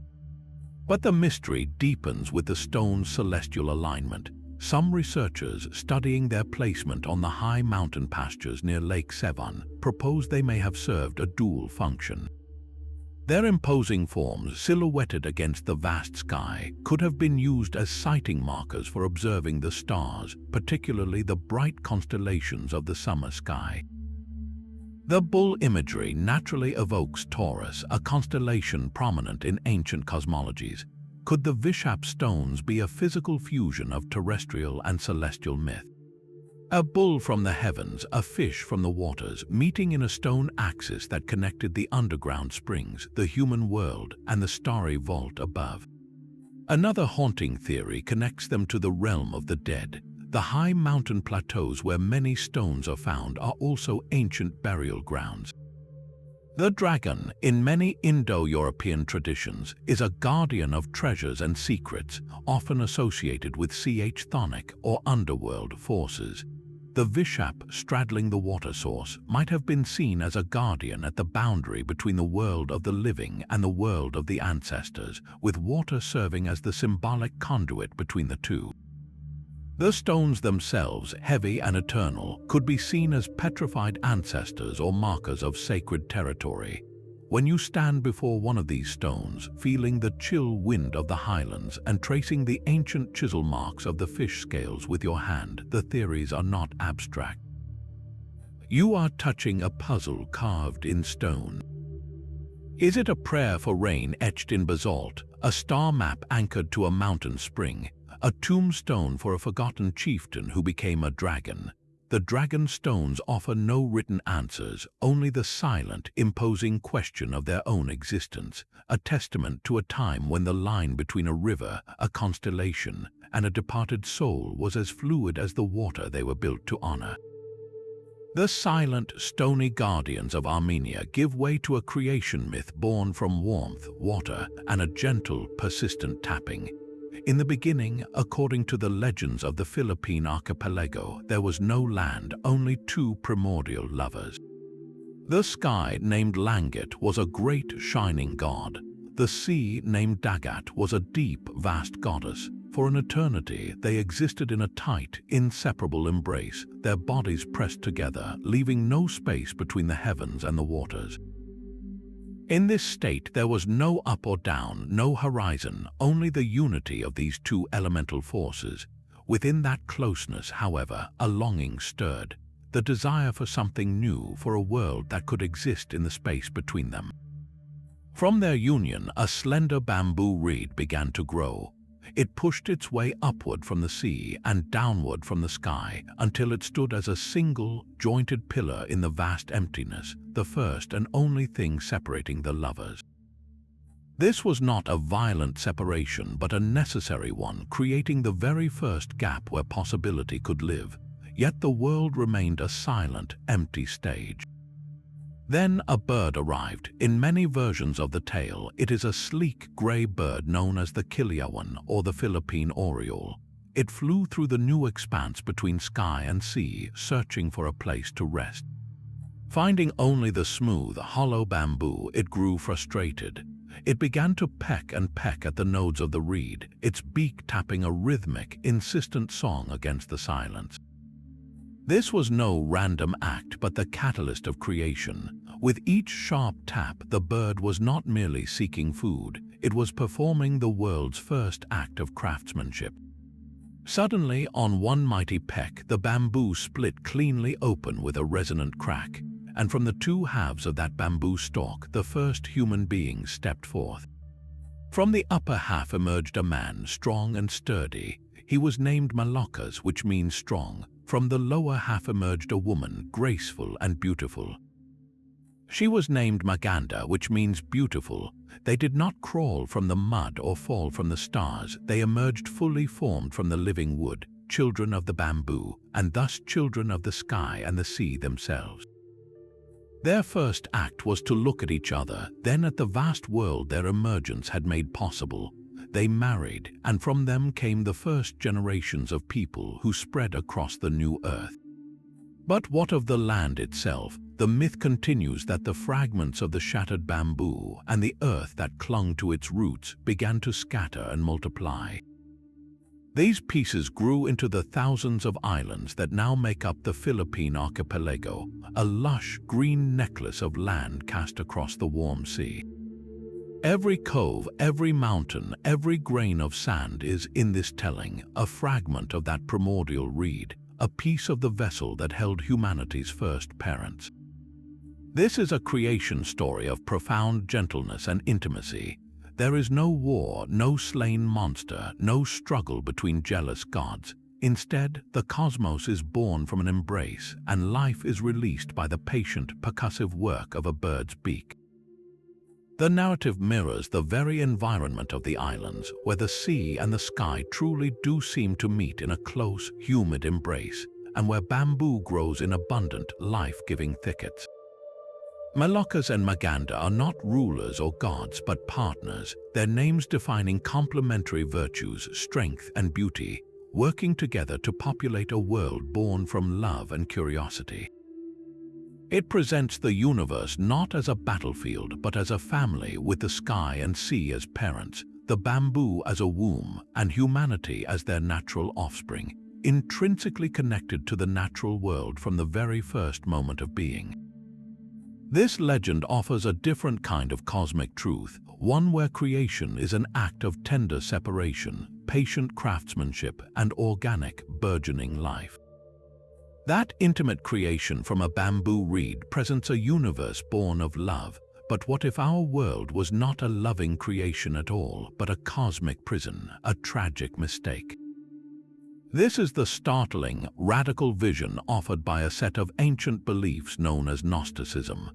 In these secret teachings, which flourished in the early centuries of the Common Era alongside Christianity, the cosmos we perceive is not the ultimate reality, but a pale and flawed imitation. At the heart of this system lies a profound and sorrowful split.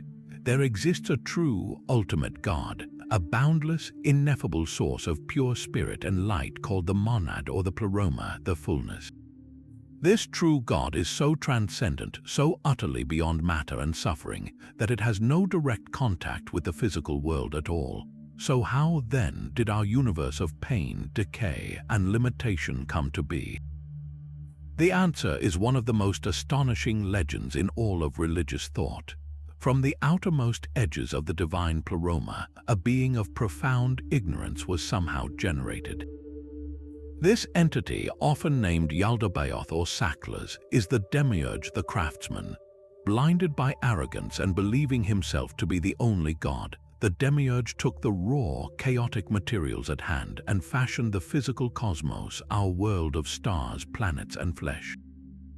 He is the God of the Old Testament, a jealous, wrathful, and petty ruler who proclaims, "I am God and there is no other beside me." In the Gnostic view, this is not a declaration of truth, but the ultimate lie of a blind fool who does not know his own origins. The material universe he crafted is thus inherently flawed, a prison of suffering and illusion. But within this grim creation, a spark of hope remained. During the chaotic process of the world's formation, a trace of the divine light from the true, transcendent God became trapped within the demiurge's matter. This luminous essence, this divine spark, was then encapsulated within the first human, Adam. Therefore, every human soul contains within it a fragment of that ultimate, perfect divinity, a memory of home, now buried deep inside the tomb of the physical body.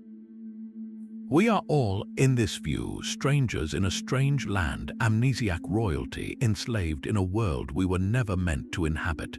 Our fundamental condition is one of profound homesickness for a realm we have forgotten. The goal of existence, then, is not to worship the creator of this world, but to escape him. Salvation comes not through faith or good works in the conventional sense, but through gnosis, a Greek word meaning knowledge.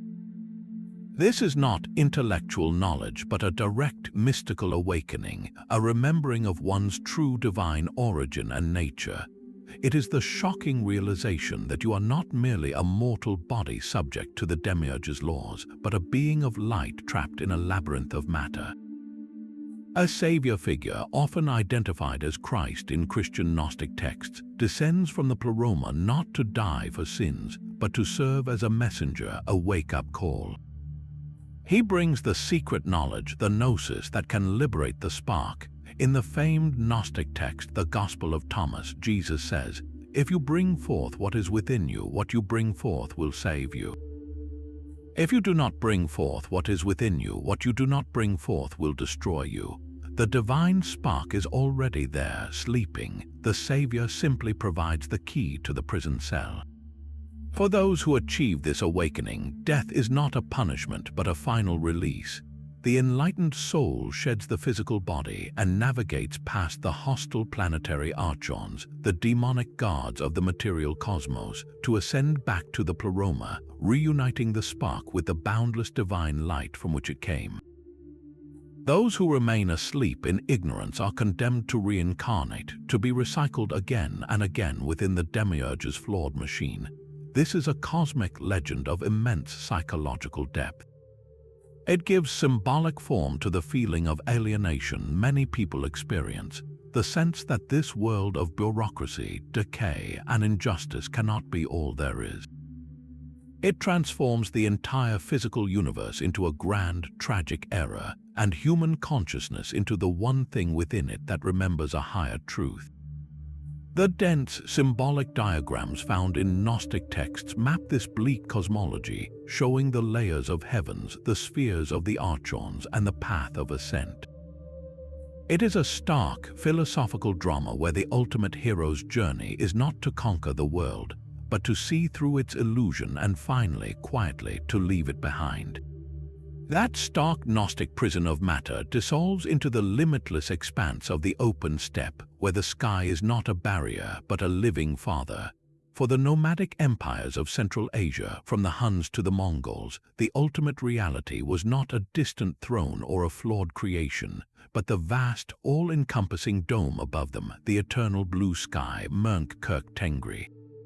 This was not a god with a human form or a petty temper. Tengri was the sky itself, an infinite, masculine force of pure spirit, order, and destiny.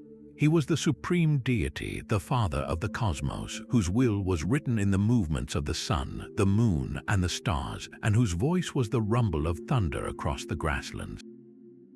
His presence was constant and undeniable, a blue vault so immense it seemed to swallow the world whole, pressing down on the horizon in every direction.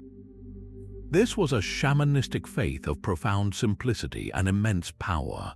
The universe was a sacred partnership. Tengri, the eternal sky father, was paired with the earth mother, Etugen or Itugen. She was the feminine, nurturing force, the solid ground that bore grass for the herds and provided the foundation for life. Together, they formed the fundamental axis of existence, the divine couple from whom all life and legitimacy flowed. Humanity, and especially its rulers, existed in the space between them, tasked with maintaining a fragile balance.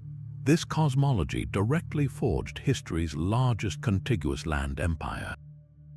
A Mongol Khan did not rule by simple birthright or military force alone. His ultimate authority was granted by Tengri himself. It was called the Murder, the divine mandate or heavenly blessing. When Temujin united the fractious tribes and was proclaimed Genghis Khan, it was understood that Tengri had willed it. His staggering successes, his ability to command loyalty and sweep across continents, were seen as visible proof of this celestial mandate. The Khan was the Kirk Mongol, the ruler under the blue heaven, the earthly intermediary between the eternal sky and his people. His commands were the will of Tengri made manifest. This belief created an unstoppable ideological engine. To obey the Khan was to align oneself with cosmic order. To resist him was to rebel against the heavens themselves. This divine sanction gave the Mongol armies a sense of invincible destiny, a conviction that their expansion was not mere conquest but the unfolding of a celestial plan. The rituals of state were shamanic in nature, Before campaigns, Genghis Khan and his successors would ascend a sacred mountain, often Burkhan Khaldun, to pray alone to Tengri, wrapped in felt, seeking guidance and reaffirming their mandate. White was the sacred color of Tengri, symbolizing purity and the higher realms, which is why the Mongol imperial standard, the Tug, featured 9 white yak tails. Shamans, known as Bura, acted as vital intermediaries. They would enter trances, their bodies beating with rhythmic drumming, to ascend through the world tree or ride spirit animals into the sky realm. Their goal was to communicate with Tengri and the ancestor spirits, to seek forecasts for the weather or outcomes of battles, to heal the sick, and to ensure the community remained in harmony with the Celestial Father's will. Visualize this world. See the endless grassland, a sea of green and gold, meeting a sky of impossible blue at a razor-straight horizon. A single jur, a felt tent, stands as a tiny dot beneath that immense dome, a perfect symbol of humanity dwelling between heaven and earth. At a sacred ovu, a cairn of stones and sticks on a high pass, a traveler adds a stone and walks around it sunwise, offering a silent prayer to Tengri for safe passage. A shaman, clad in heavy robes hung with iron jingles representing the constellations, dances under the night sky, the drumbeat syncing with the heart of the universe itself. This was a faith born from the direct experience of the elements, where the divine was not hidden in temples, but displayed daily in the breathtaking theater of the heavens. The wind was Tengri's breath, the rain his blessing, the clear sky his favor. To live under the eternal blue sky was to live inside the body of God, a concept that forged a humility before nature's power and an awe-inspiring confidence to shape the world beneath it. But the Mongols' vast, tangible sky father finds its opposite in a quest for an object that is both everywhere and nowhere. From the windswept steppe, we enter the shadowed forests and torchlit castles of medieval Europe, where the greatest treasure was not land or gold, but a vessel that held the universe itself. The Holy Grail, that most elusive of all relics, is far more than a Christian cup. Its legend is a palimpsest, a parchment where older, cosmic myths have been written over but never fully erased. Long before knights sought the chalice of Christ's Last Supper, the Celtic peoples told of magical cauldrons. These were not humble pots, but vessels of infinite bounty and rebirth, like the cauldron of Dagda, from which no company ever went away unsatisfied, or the cauldron of Ceridwen that brewed the potion of all wisdom. These cauldrons emerged from the otherworld, a realm of eternal youth and magic that existed alongside our own. They were symbols of the land's fertility, containers of the sacred life force that flowed between worlds. When the Grail first appears in medieval romances, it carries echoes of this ancient heritage. In Chrétien de Troyes' unfinished story, Percival sees a magnificent procession in a mysterious castle. A beautiful maiden carries not a cup but a grol, a word meaning a wide, deep dish. This grol is made of fine gold and studded with jewels, and it radiates a light so brilliant it dims the candles in the hall. It passes through the hall, providing food and sustenance to all present, an unmistakable echo of the Celtic cauldron of plenty. Here, the Grail is not yet explicitly Christian. It is a source of communal nourishment and wonder, a physical object with a palpable, magical power. Another ancient thread is woven in by the German poet Wolfram von Eschenbach. In his epic Parzival, the Grail is not a cup or a dish, but a stone. He calls it lapsit exilis, a Latin-like phrase often interpreted as stone from exile or stone from the stars. This Grail stone was brought to earth by angels who remained neutral during Lucifer's rebellion, and it is guarded in the castle of Munsalvesh by an order of sacred knights. It has the power to grant eternal youth and provide any food or drink one desires.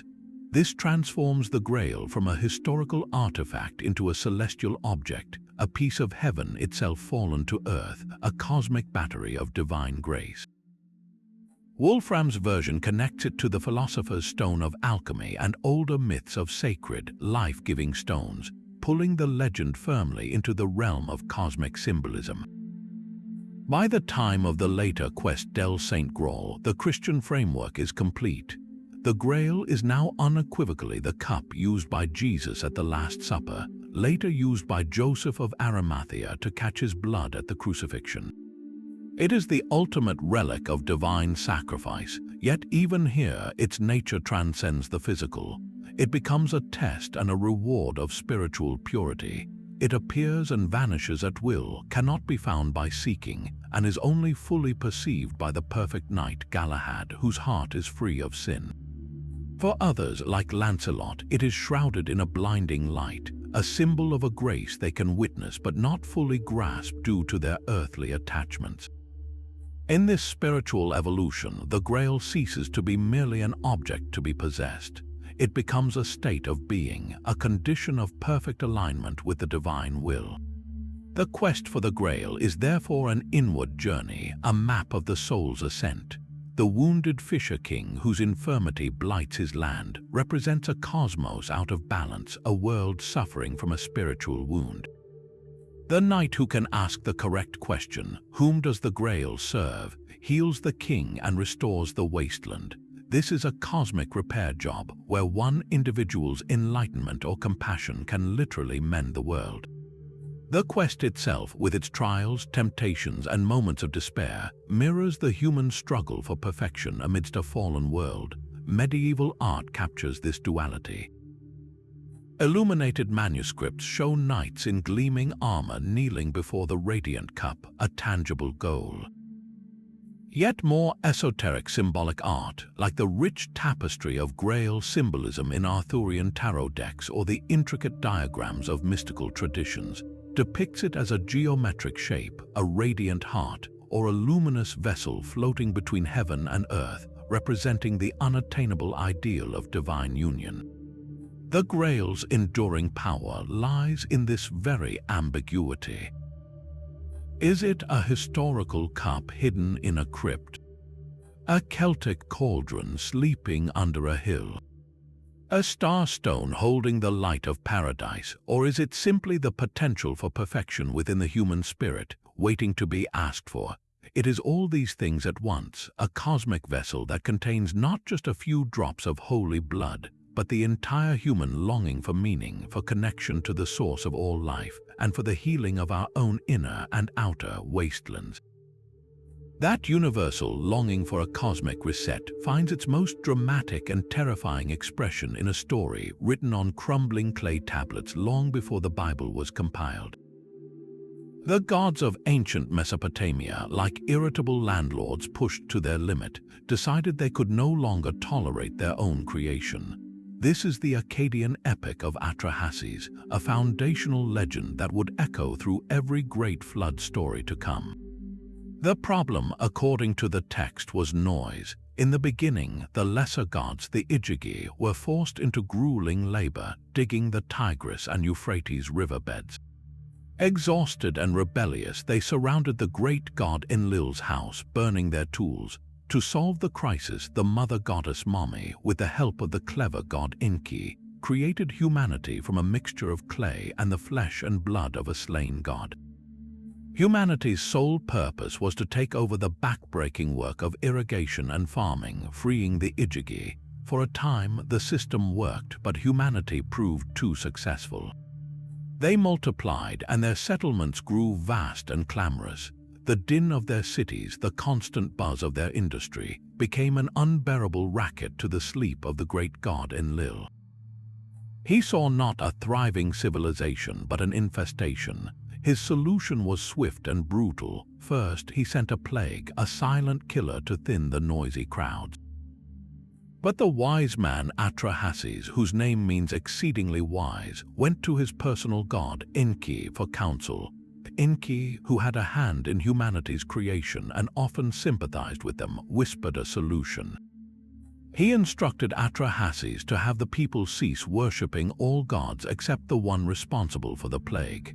When they did, the plague god, deprived of offerings and feeling slighted, lifted the disease. Enlil was furious. His next punishment was a devastating drought. He held back the rains and commanded the seas to lock away their moisture. the earth cracked, crops withered, and people starved. Again, Atrahasis appealed to Enki. Again, the trickster god provided a loophole, this time instructing the people to make offerings specifically to the god of rain and the god of the underground waters. The strategy worked, the rains returned, and humanity survived. Enlil, now enraged beyond measure, convened a council of the gods. This time, he swore them all to a binding oath of secrecy. His final solution would be total. He would unleash a great flood, a deluge to wash every man, woman, and child from the face of the earth. Every god agreed, including Enki, bound by the oath. But Enki, ever the clever one, found a way to warn his favorite without technically breaking his word. He went to the reed wall of Atrahasis's hut and spoke not to the man but to the wall itself. He described the god's terrible decision and gave detailed instructions for building a giant circular boat, sealing it with bitumen and loading it with his family and animals. Atrahasis listened through the wall and obeyed. He built the massive ark, and when the black storm clouds gathered and the dams of the heavens were broken, he sealed the door. The flood that followed was a cosmic horror. It raged for 7 days and nights, so violent that even the gods themselves cowered in fear, retreating to the highest heaven. They wept, realizing the terrible finality of what they had done, for with humanity gone, who would bring them the daily sacrifices they now realized they depended upon? When the waters finally receded, Atrahasis' ark came to rest on a mountain. He sent out birds to find land, and when one failed to return, he knew the earth was dry. He emerged and made a sacrificial offering to the hungry gods, who swarmed around the smoke like flies.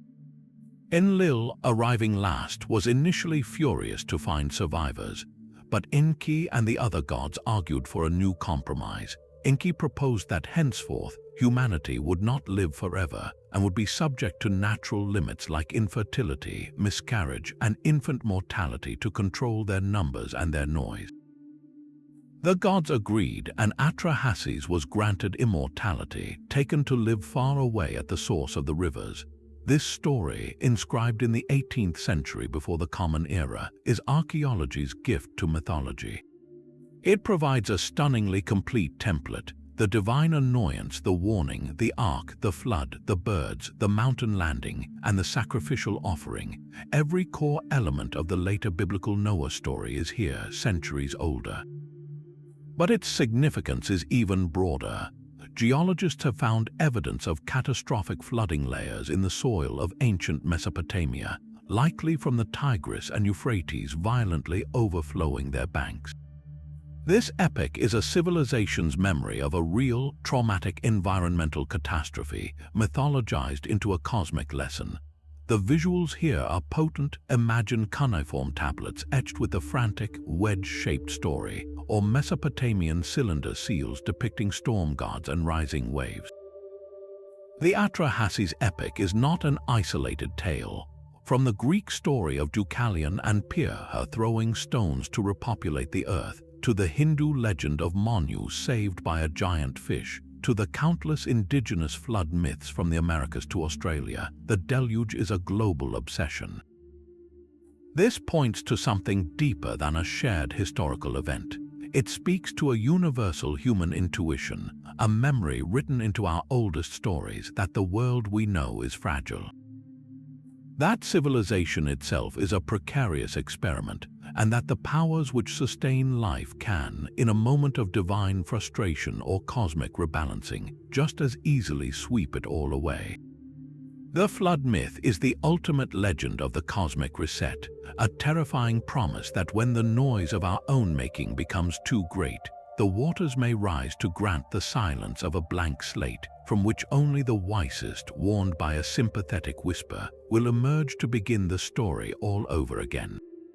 Yet even the Great Flood was just another turn in a cycle older than the gods themselves, a rhythm embodied by the most persistent and powerful symbol to slither through the human imagination. Our final legend is not one story, but a thread woven through all of them, a shape that coils around the world tree, swims in the primordial sea, and holds the heavens aloft, the cosmic serpent. From the icy fjords of Scandinavia to the sun-baked plains of India, from the ancient outback to the stepped pyramids of Mesoamerica, this creature appears again and again, not as a mere monster, but as the very architecture of reality.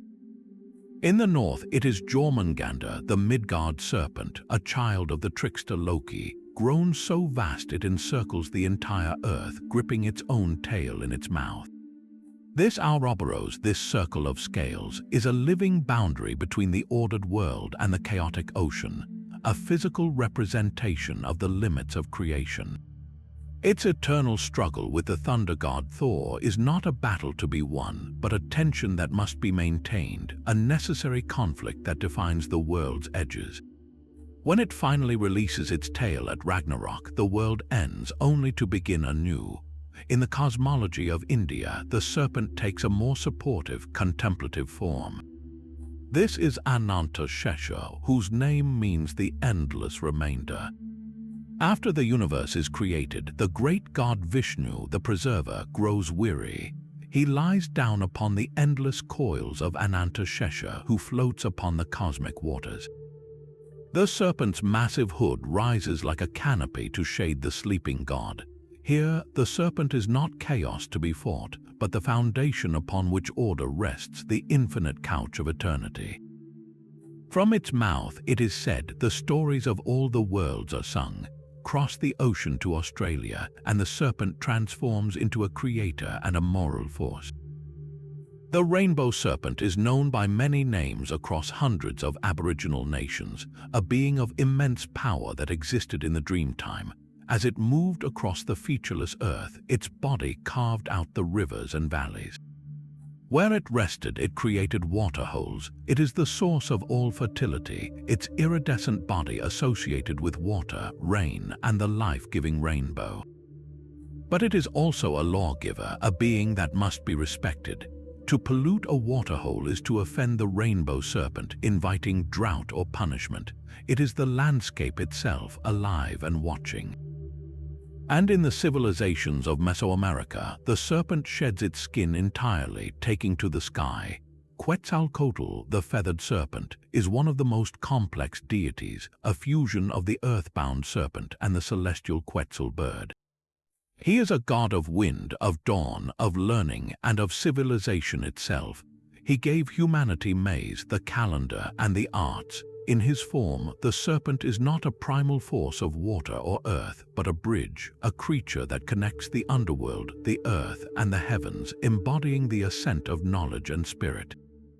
So why does this same shape haunt every corner of our mythic globe? The cosmic serpent is the ultimate symbol of paradox. It is chaos, the untamed waters that must be battled, like Apophis threatening the sun-boat. Yet it is also creation, the source of rivers and the couch of gods. It is destruction, the beast that triggers the end of days, and it is eternity, the circle that has no beginning or end. It is the Ouroboros, forever consuming and renewing itself, a perfect picture of the cyclical cosmos all these legends describe, where every sunset promises a dawn, every flood recedes to reveal new land, and every fallen god contains the seed of a new world.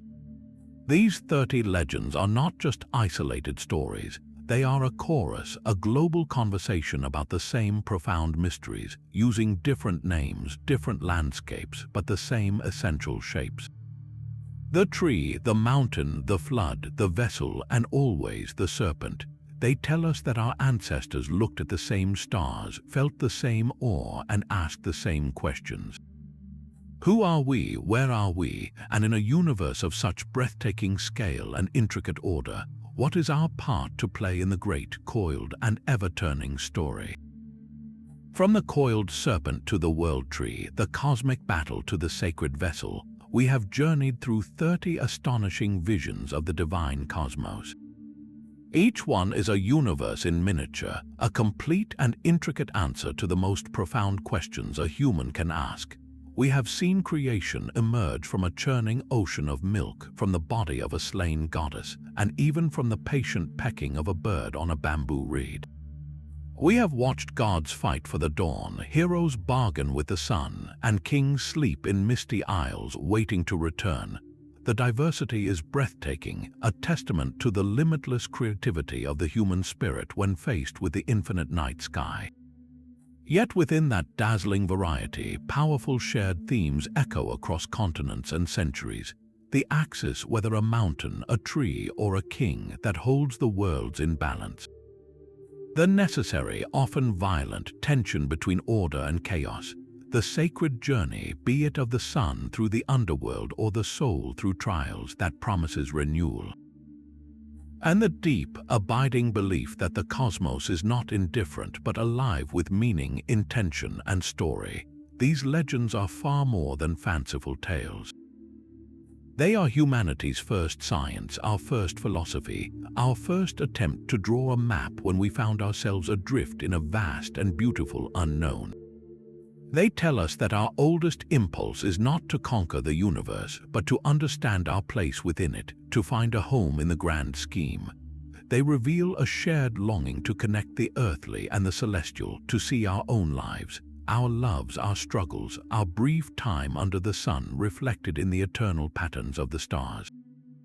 So as our own journey concludes, we turn the question to you.